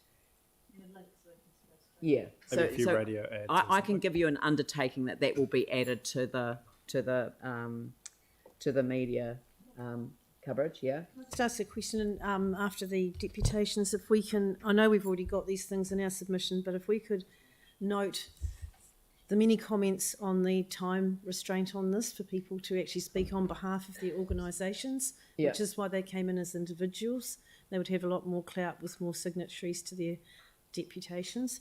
And also the issue of character housing and heritage and needing qualifying.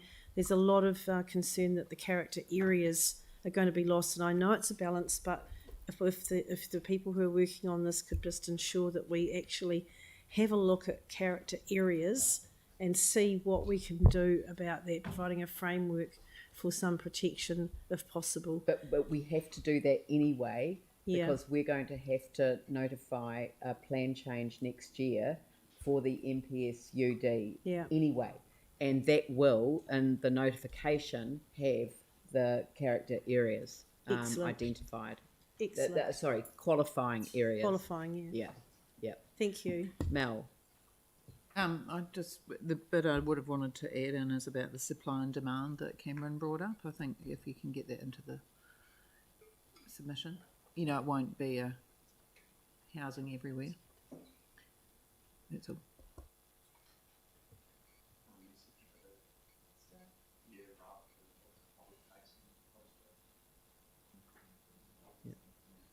All right, so we've got it moved and seconded. I've noted that we'll sort out the publicity on it. I'll put that motion. All those in favour say aye. Those opposed say no. That's carried. And and abstention from Aaron Kewen. I'd quite like to formally acknowledge all of those that made submissions. I think it represented a degree of frustration when central government implements changes suddenly without any engagement with local authorities. This is the frustration. So you get people coming to take it out on local government, although I have to say, without exception, every single one of them understood that it wasn't our fault and that we were seeking to get a better outcome for the city.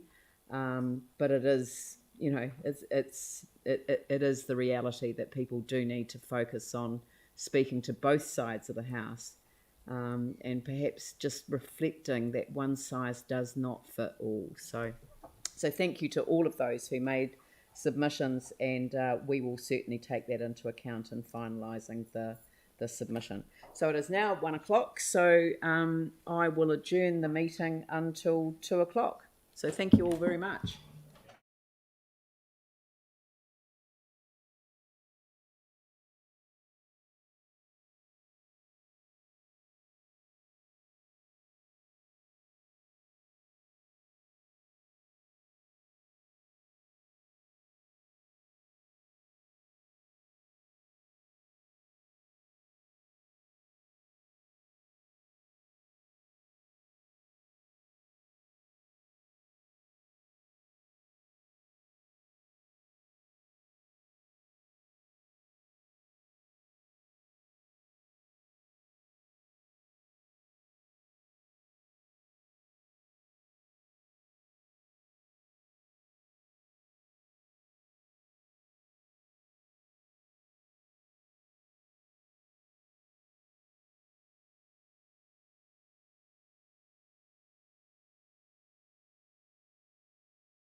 We'll get started.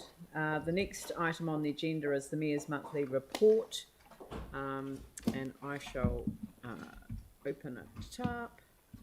And I said to councillors earlier on today that I wanted to note in the report that I've been appointed to the working group on representation, governance and accountability of new water services entities, and in consultation with Sam and others, note that a request to sign an MOU with other mayors' councils has been received regarding challenging the current water reform proposals, and request the Chief Executive to provide decision-making advice on the MOU at the next council meeting. And that ties in with when the next, when the report back's coming on the LGNZ. So that's that. So I'm actually happy to move those as is, and I'll just pull up my report and speak to it. So, well, I don't need to speak to the beginning part of it because I was speaking. Well, no, actually, I will speak to it because I just want to mention the significance of community-led initiatives around the vaccination program. And I think that the one thing that we learnt from the earthquakes was how significant it was to use existing structures, existing community groups, existing council structures, and build on those, you know, to use those because they've already got all of those connections. And look, honestly, Choice Aranui was a choice occasion. It really was well supported. They got people through, and Yanni and I both had the privilege of meeting Maria, who's pictured there with us with our masks on. We're completely unrecognisable, but she told us what it meant to have support for her and her family. She had her husband, and 5 kids. I think there were 7 of them, and getting their vaccines at the same time. And she was so nervous. She was pregnant and very nervous about getting a vaccine, and she was the first one to put out her arm and have a vaccine with her kids, you know. And it was a very powerful statement about how community groups, they know how to make their own communities feel comfortable. And I felt exactly the same when I went to Phillipstown the other day, when they were having a Phillipstown whānau day, but the whānau day was the purpose. There just happened to be vaccines available for those that wanted to take advantage of that service. So it was really good. And I see Celeste had her second vaccine. I'm actually at Aranui. I'm very disappointed that Phil Major isn't in the room because I got this amazing photograph of him literally in the air at the Manu Splash Pool at Te Pou Toi Toi Lima Pool opening. But I did want to acknowledge Jana Johansson, who spoke, and actually I could have easily put their picture that appeared on Newsline, which had his daughter doing handstands in front of him. It was almost, you know, in line with it. But again, a fantastic community day, even with the restrictions of COVID. It really was fantastic.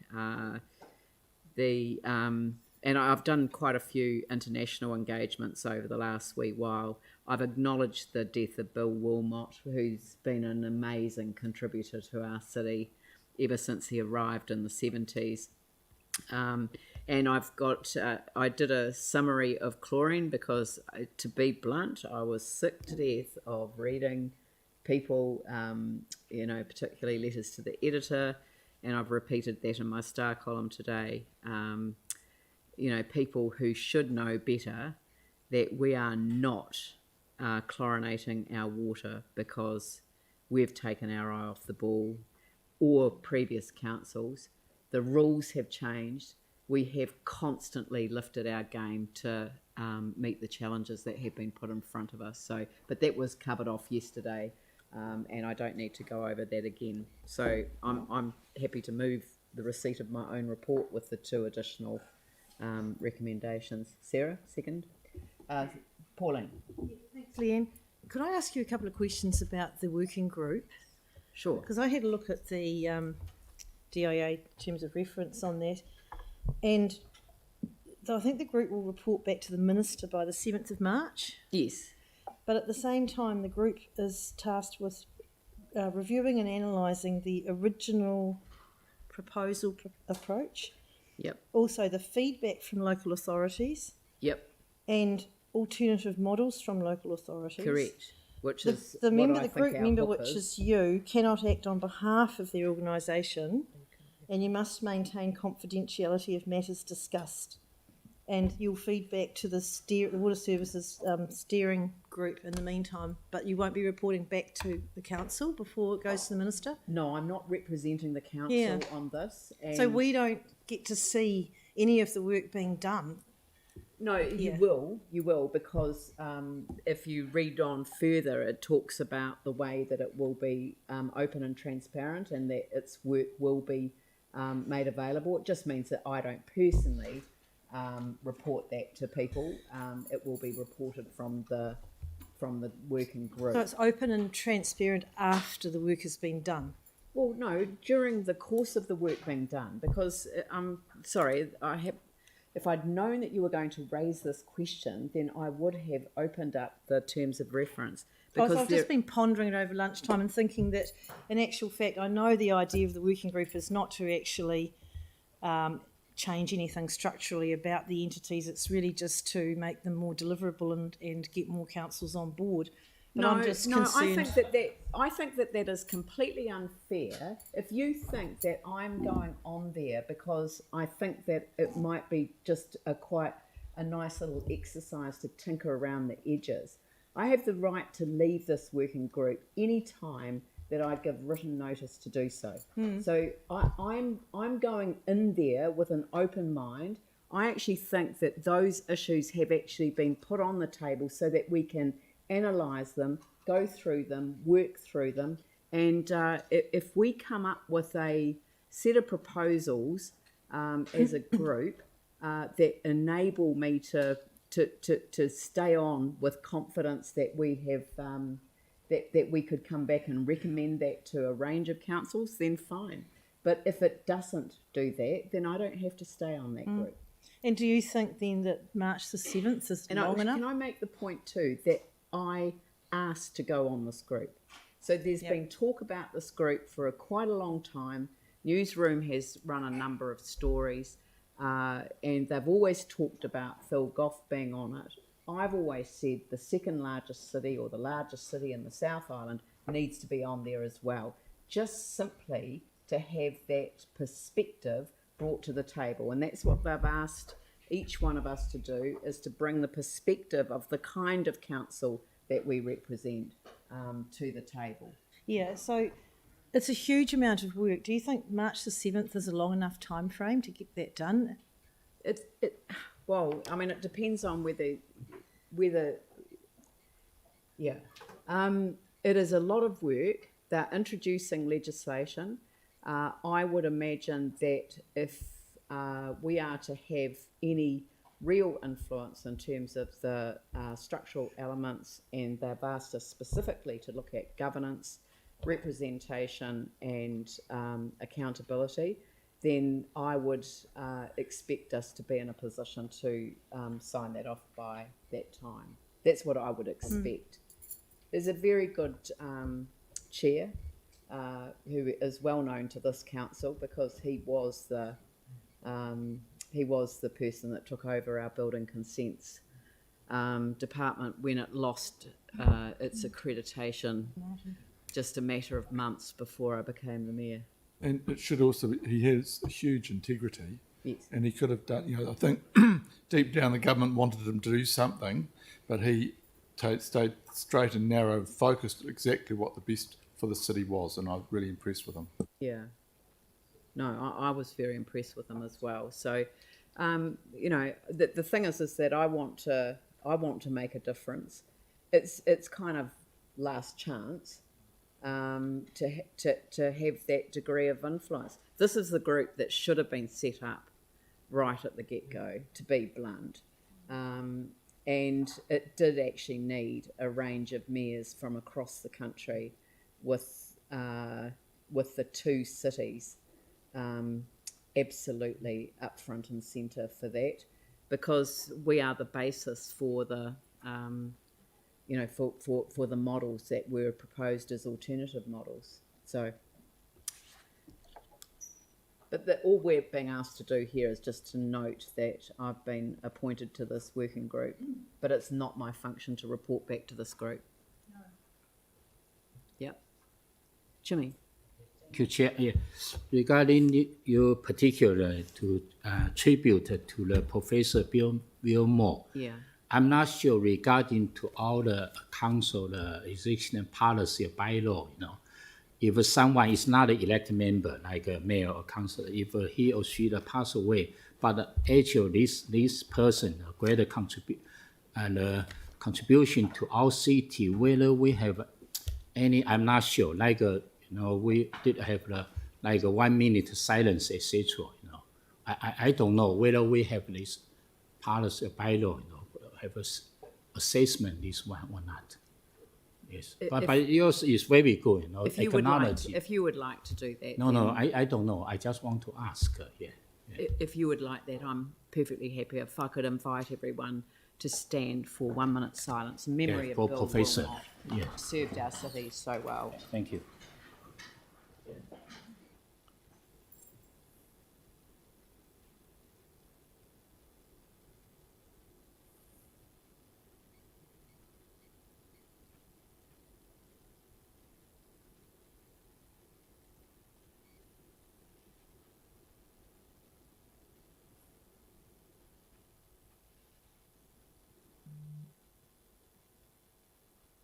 Thank you very much, and thank you, Jimmy, for asking us to do that. Are there any other questions? Yes, I just, Leanne, what you wrote about the coronation, sort of the whole context and history, is there any quick way that we can get a copy of that to share? Because I've tried to just copy it from this and it's almost impossible. Sure. Yeah, it'd be great to have that as some sort of an attachment somewhere. Yep, no, that's fine. It's really good. Yeah, I've tried. I mean, it probably could do with a couple of things added to it, because the Water Services Act has now coming into effect on Monday. The exemption process comes in on the 1st of March. But I think what it was designed for, and it was my reaction to people who should know better, saying that justifying the reform of our entire 3 water system. By saying that we had somehow successive councils had been neglectful. That was the actual phrase, neglect of successive councils. It's just not true. No. Not when it comes to drinking water. Absolutely refute that. And I'm still infuriated by the comments. But perhaps if I circulate my Star column as well, because you could link to that. Okay, good idea. All right. Thanks. That's only 250 words. I probably used too many words for this one. No, I think it's really good. It's very helpful. All right. Well, it's been moved and seconded. Any discussion? I'll put the motion. All those in favour say aye. Aye. Those opposed say no. That's carried. Thank you. Now we go on to the draft schedule of council meetings and amendments to committees. I've added in an extension of the recess period until the 21st of January. The reason was that in the original document we were coming back on a Thursday, and I thought just for the sake of 2 more days, it's probably better so that people can get back into the city if they're away. I mean, I hope people can get away if they can, but I just thought it's been a tough year for everyone, and I think it might be quite good just to give people a decent break. So there's the schedule. There's an additional council meeting on the 27th of January. That was just an oversight that meant to be included. So that's the last Thursday of the month. And that's our first council meeting of the year. And various other bits and pieces. Now, the membership of these working groups, they can be, we can add to those. They're not exclusive. Is that the word? If people want their names added to any of the working groups or committees, then just let us know, and we can add them. The engagement working group came up as a result of councillors' desire to contribute to improving, looking at different ways of engaging in this. And I think, Anne Galloway, you were going to put your name forward for the chair of this, and Sarah, Celeste, Jimmy, Chen. Was there anyone else that wanted to be on that?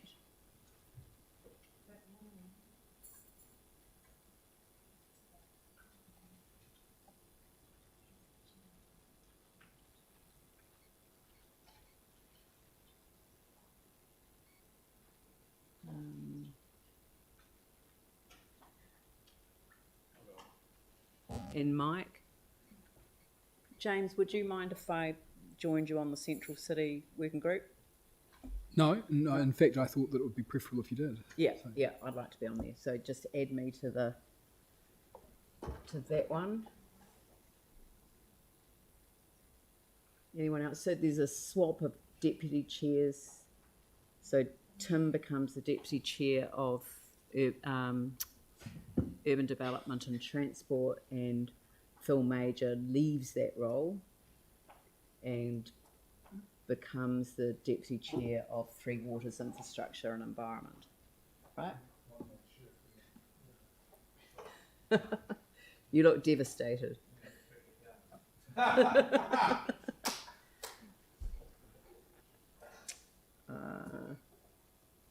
We've picked that in terms of the rural forum, we've put all of the councillors that have rural parts of their patch in there. The rural parts that we have traditionally do the same as Andrew's got. Yeah. And so that's covered. It's covered, yeah. Yep. Hey? No, stop it. No. All right. Was there anything else?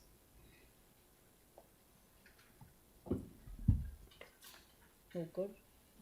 Well, I'm happy to move that. He's got his hand up. Oh, Yanni, hand up. Sarah. Oh, thank you. Yeah, I just emailed through 2 subtle amendments, just around allowing the community boards to select a representative rather than naming the community board chairs. Sorry?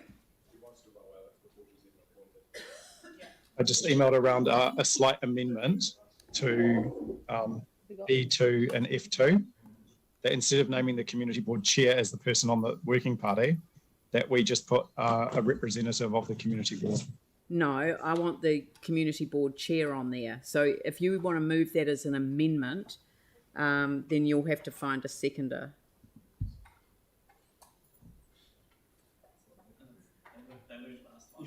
Eh? They learned last time. One of them. Anyway, I think it's really important that the Central City Working Group includes the chair of the community board that covers that area. It's just that then it means that there's no representative from the central ward from the elected community board apart from the councillor. Yeah, Jake's on it. I was talking about the community board, elected community board members. Jake is on the community board. It hasn't been seconded. No, I know. Sorry, Jake's not elected to Sorry, the community. it hasn't been seconded, Jani. You can't talk to it. Yeah. So Yeah. Anyway, if you want to move that, then find a seconder for it. Okay, there's no seconder, so let's move on. Okay. And oh, so and that it was the same with the rural one, right? Okay. Aaron. Yeah, don't want to sound ungrateful, but what's happened to the disability working group? Because that used to sit under Tim's committee, and so it just transfers. Yeah, Right, it just okay. reports to the main committee, urban development and transport. Yep. Okay. Yeah. Jimmy.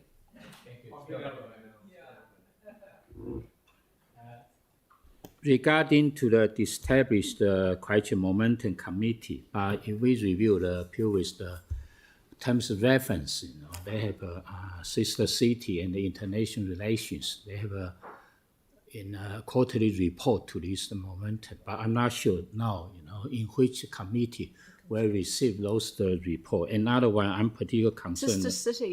Sister city and international relations. I know international relations did, but international relations will just report straight to council. Oh, straight to the council. Yeah. Okay, yeah, because I'm concerned. Actually, council we adopted the international relation policy framework in August 2019. Yeah. But over the last 2 years, absolutely, there's a COVID restriction, lockdown, etc. But this one, I which didn't is see why any they're progress. reporting in December. Okay. It's coming to the council in December. Okay. Is that right? I believe so. Yeah. Implementation plan. Okay, thank you. Yeah. Thank you. I did tell you that. Yeah. Okay. And anything else?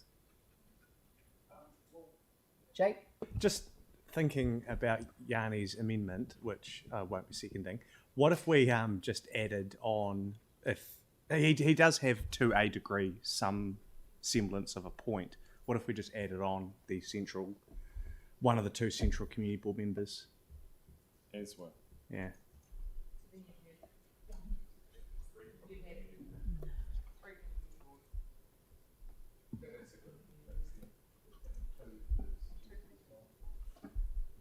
I'm happy to support that as proposed. It is nice to have community board members around the table as well.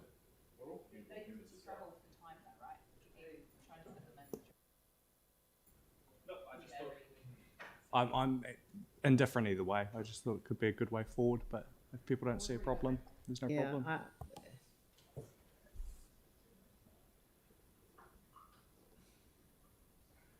Right. So, anything else? Right. So I've got me moving, got Sarah seconding. So is there any debate? James. Yeah, look, I don't want to vote against this because you'll recall that when we first adopted the committee schedule at the start of the term, I did vote against it. The reasons why I voted against it then are actually no different now, but I want to go into this in good faith in the sense that I think the process has been pretty good. And to be really frank, I think that this has been done with the best of intentions, and I think that it will be better than what it has been currently. But to be really honest with you all, I'm just not a big fan of the committees of the whole. I think that in some ways they're a bit of an oxymoron, where the point of a committee, I think the value of a committee is doing a lot of that grunt work with a smaller group that's really focused on it. So I think the committees of the whole kind of gets away with where that value is. But I don't want to stymie this or slow it down. I just want to be upfront about why I'm abstaining. So, won't vote against, but I'll abstain. Thanks. James. Oh, Tim. Well, that's an insult, but no, that's all right. I'm going to be supporting this. I had a real problem with regards to the two committees. One with regulatory, just with the enforcement, and another unit or committee with the planning, and it just seemed to be totally disjointed. This joins it up, and I don't mind plummeting from the heights of being a chair and going down to being subservient to Mike, but that's life. Sarah. Thanks. I'm happy to support this. And I think that while Jamie's point about committees of the whole is valid in a lot of ways, I think that when you look back at what we had with the relitigation every time when the smaller committees were reporting stuff through to council, I think it does make more sense. I love the idea that we're setting up an engagement working group, and I'd like to thank Celeste for prompting that. It was her proposal put through based off the work that was done on the annual plan and engagement stuff. So really pleased that that's through. So thanks for that, Celeste. Thank you. Aaron. Yeah, I'm just going to make the point. I'm not a huge fan of committees of the whole because it's a council meeting with a different chair. So just call it a council meeting and still do this. Don't have committees. If stuff's going to come back and be re-litigated, then just have a council meeting and everyone's here and we do the stuff and call it a council meeting. It just seems simpler, but we can, why simplify something you can complicate? It's always the standard rule in governance. So I'll wind up the debate then. The genesis of the committees of the whole, it was as Sarah described it, just the sheer frustration of having everything go through committees and then having an entire relitigation and often a different outcome at the council meeting. So there was a degree of frustration that led to the committees of the whole. The other advantage of the committees of the whole, though, was to enable councillors to take a leadership role around the council table and develop relationships with staff in core areas of significant importance: urban development and transport, and Three Waters infrastructure and environment, and the community sustainability and resilience, or sustainability and community resilience. And it's just the focus of the committees of the whole really did enable much stronger debate with different leadership sitting at the table. So that was really, it's also about growing capacity around the table as well. So, and it has built much stronger interpersonal relationships between councillors and staff, and I think facilitated much more engagement, and we haven't had the relitigation issues that really were the bane of our lives. We did look at putting back in place the smaller committees, but it just kept coming back to the reality that people couldn't help themselves. So, but anyway, it's to stand through to the next election, and the incoming council, with my blessing, can take the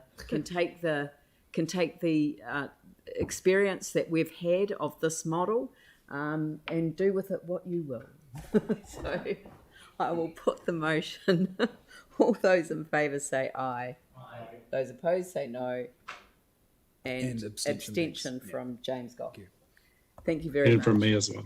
And from Yanni as well. Abstain. Thank you. Right, so the next item on the agenda are the amendments to delegations, and we've got a late amendment to that paper, and we've highlighted a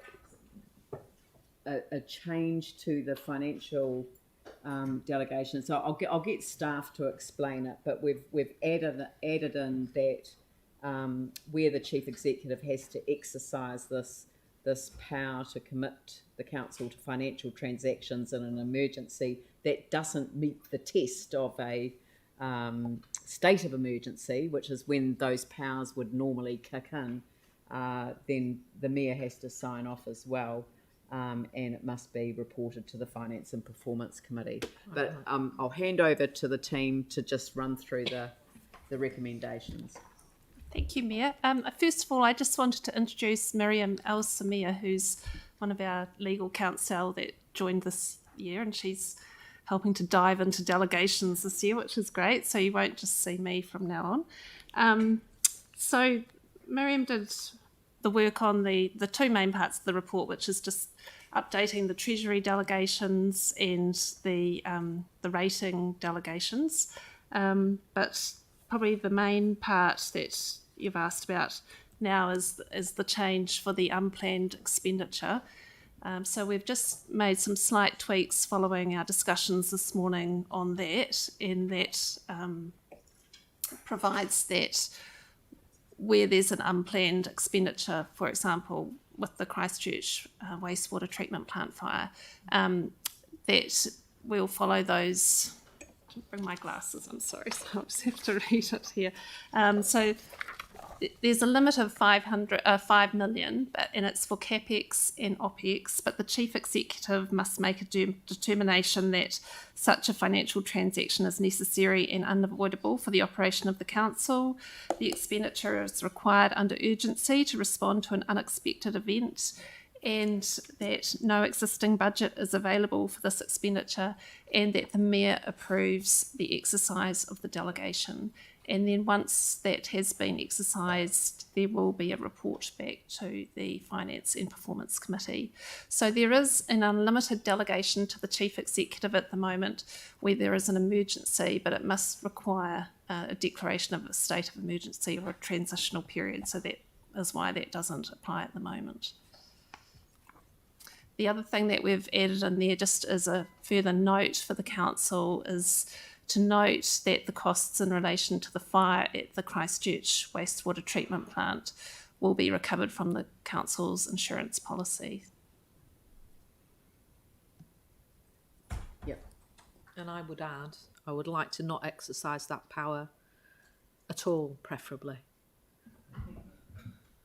But you have to be. You have But to. I have to be in a position like the fire. Yeah. Right. Good. Thank you very much. So I'm happy to move this. Sam, are you happy to second it? Yep. Is there any debate? Put the motion. All those in favour say aye. Aye. Those opposed say no. That's carried. Thank you very much. Thank you. Good work. Next one is the Central City Cycling Accessibility and Parking request to make 3 projects be of metropolitan significance.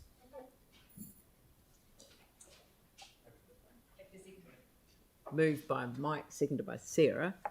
Is there anything that you want to say about it? Not particularly, unless there's any questions. Are there any questions?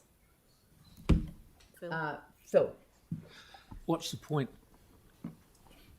Why should we do it?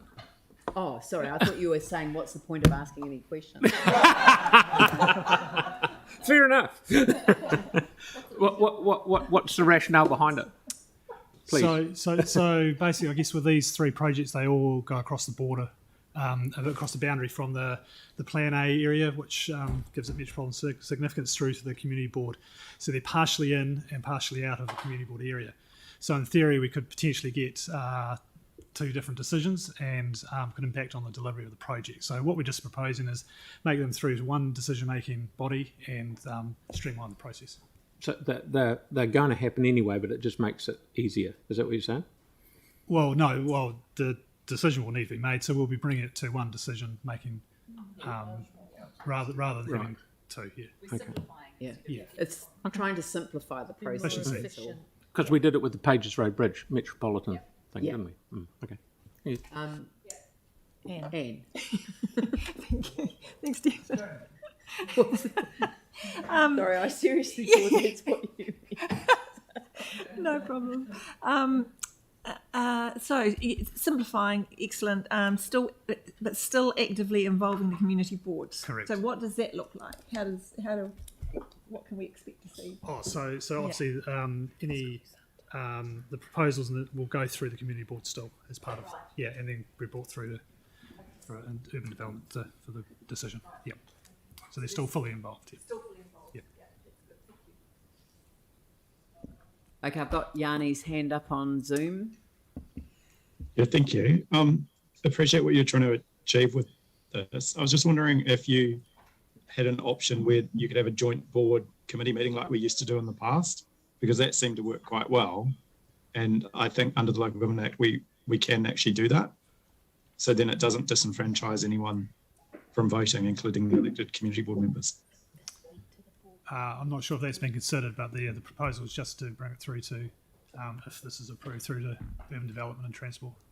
The community board's still actively involved, though, isn't it? Yeah. So just for clarification, Stefan, didn't this go to the community boards and they were supportive of this approach? Correct. Well, it might be helpful to actually tell members that. Yeah. Yeah. Thank you.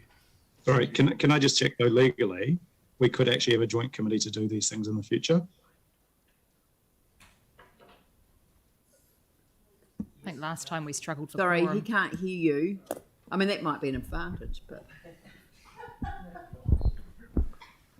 It's not very nice now.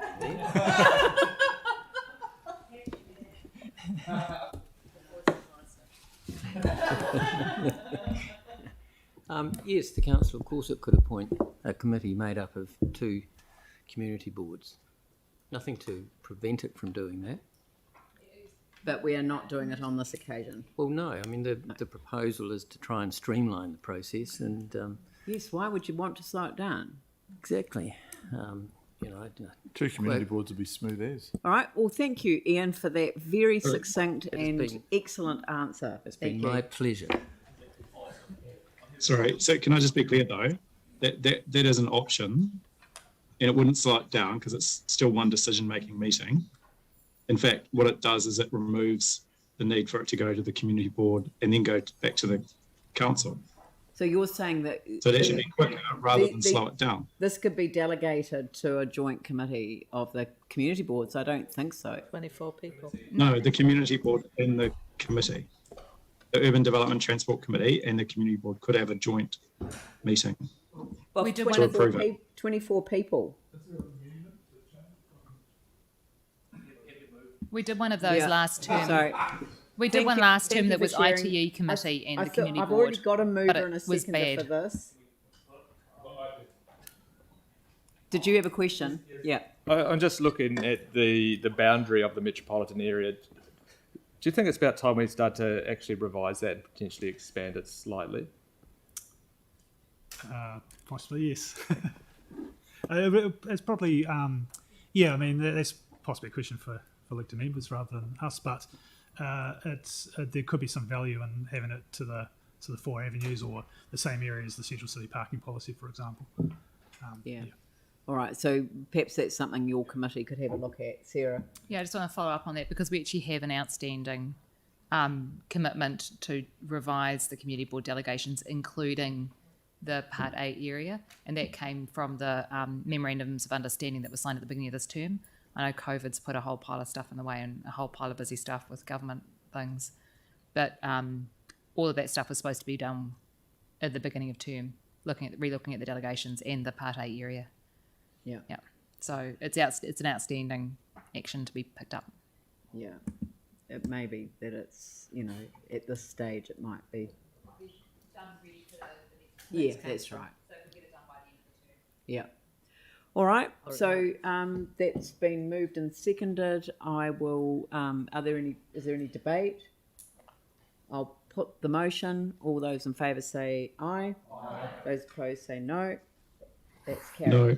Oh, Just no. vote recorded. Yep. Vote recorded against for Councillor Johansson. Thank you. Draft submission on. Hearing panel? No, hearings panel report. I told you to get this done while I was away.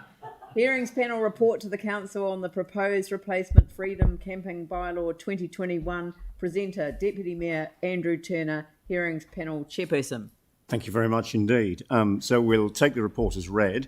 I chaired the hearings panel made up of obviously myself as chair, with panel members Councillor Phil Major and Councillor Tim Scandrous. And as a starting point, it was generally acknowledged that current arrangements have been working well, bearing in mind there have been a number of changes to this bylaw since it was first put in place, but also it was acknowledged that we're in quite a different environment than normal at the moment because we don't have international visitors. So we took the view that the bylaw needs to be fit for at least the next 5 years, so obviously turned our mind to the likely situation when international visitors return, as well as looking at what's going on at the moment. So There are changes that the panel are recommending as a result of the submissions and hearing process, which are highlighted in the report, recommending that the council adopts the bylaw largely as proposed, but with changes including extending the city coastal restricted zone to the north, prohibiting freedom camping altogether in South Shore, and prohibiting freedom camping in the hillside residential area in Takamatua. We also changed the way that freedom camping can occur at Naval Point in Littleton, with some limitations and an overall focus on not hindering access. At a high level and more generally, we focused on freedom camping not occurring in a way that blocks thoroughfares. We took account of the new definition of self-containment and made some minor changes to the maps for Windsport Park to make the bylaw easier to understand. And all of those changes are reflected in the resolutions in front of us today. As part of the consideration, the panel made a particularly enjoyable warm afternoon site visit to locations in New Brighton and North Beach, along with staff. That informed our position and our understanding of the situation on the ground there before we made these recommendations. So that really summarises the changes from the proposal that the hearings panel is recommending. I take the opportunity to thank everybody who engaged with these processes, everybody that wrote submissions, everybody that came in front of the hearings panel, and the staff who supported the process. Tina Crocker would normally have been here today. She's off sick. We've got Vivian who would be able to answer any questions if there are questions for staff. But both Tina and Vivian and other staff played a key role in supporting the hearings panel. The hearings actually took place in an online environment using Zoom rather than meeting in person. Those meetings ran smoothly and effectively, and everybody who wanted the opportunity to be heard got the opportunity to be heard at the same time as we were able to observe the COVID requirements and restrictions. So if these recommendations are adopted today, the new bylaw will come into effect on the 1st of December this year in time for the summer season. That's everything from me. If there were any questions for staff, obviously Vivian would be available to answer them. Thank you. You have moved the recommendations. Happy to do that. And Yep. does anyone like to second them? Phil Major has seconded them. Are there any questions? Cities. Sorry, I'm a bit late to this, so I probably don't know the ins and outs. Is there an area that's designated for the freedom camping people that are sort of restricted now? So the way it works across the city is that there's certain areas that it's restricted freedom camping, and then there's some areas that are prohibited where you can't do freedom camping. So we can't prohibit freedom camping across the whole city. The restriction is normally 2 nights in one place, and then you have to move on 500 metres. The new coastal zone will provide that there's a restriction of 4 nights in 30 days, and you do 2 nights, and then you have to move at least 500 metres somewhere else. You're only allowed to freedom camp in a self-contained vehicle, so you can't freedom camp in a tent or anything like that in the city. Great, thank you. Right, Anne? Lots of information here for people who might be visiting the city. Where would they go to find this information about where they can and can't actually camp? So there is really good information on the council's website about this, and there are some apps as well that assist with that. Tina has informed me that we're ready to roll with implementation for the new bylaw and the changes, so there will be some signage going in, some additional signage, brochures will be updated, so there should be plenty of information for people to find out. Right, that's good, and in good, clear, plain speak as well. Yeah. Right, thank you. All right, so it's been moved and seconded. Any debate? Tim? Just to reiterate what the chair said with regards to thanking the staff, it was pragmatic and sensitive to the very kind of varying areas that covers. So that was really, really good, and the explanations were very clear for us. So excellent. So thank you very much. Right, I shall put the motion. All those in favour say aye. Those opposed say no. that is carried. Thank you very much. And then we have the draft submission on local government pecuniary interest register amendment bill.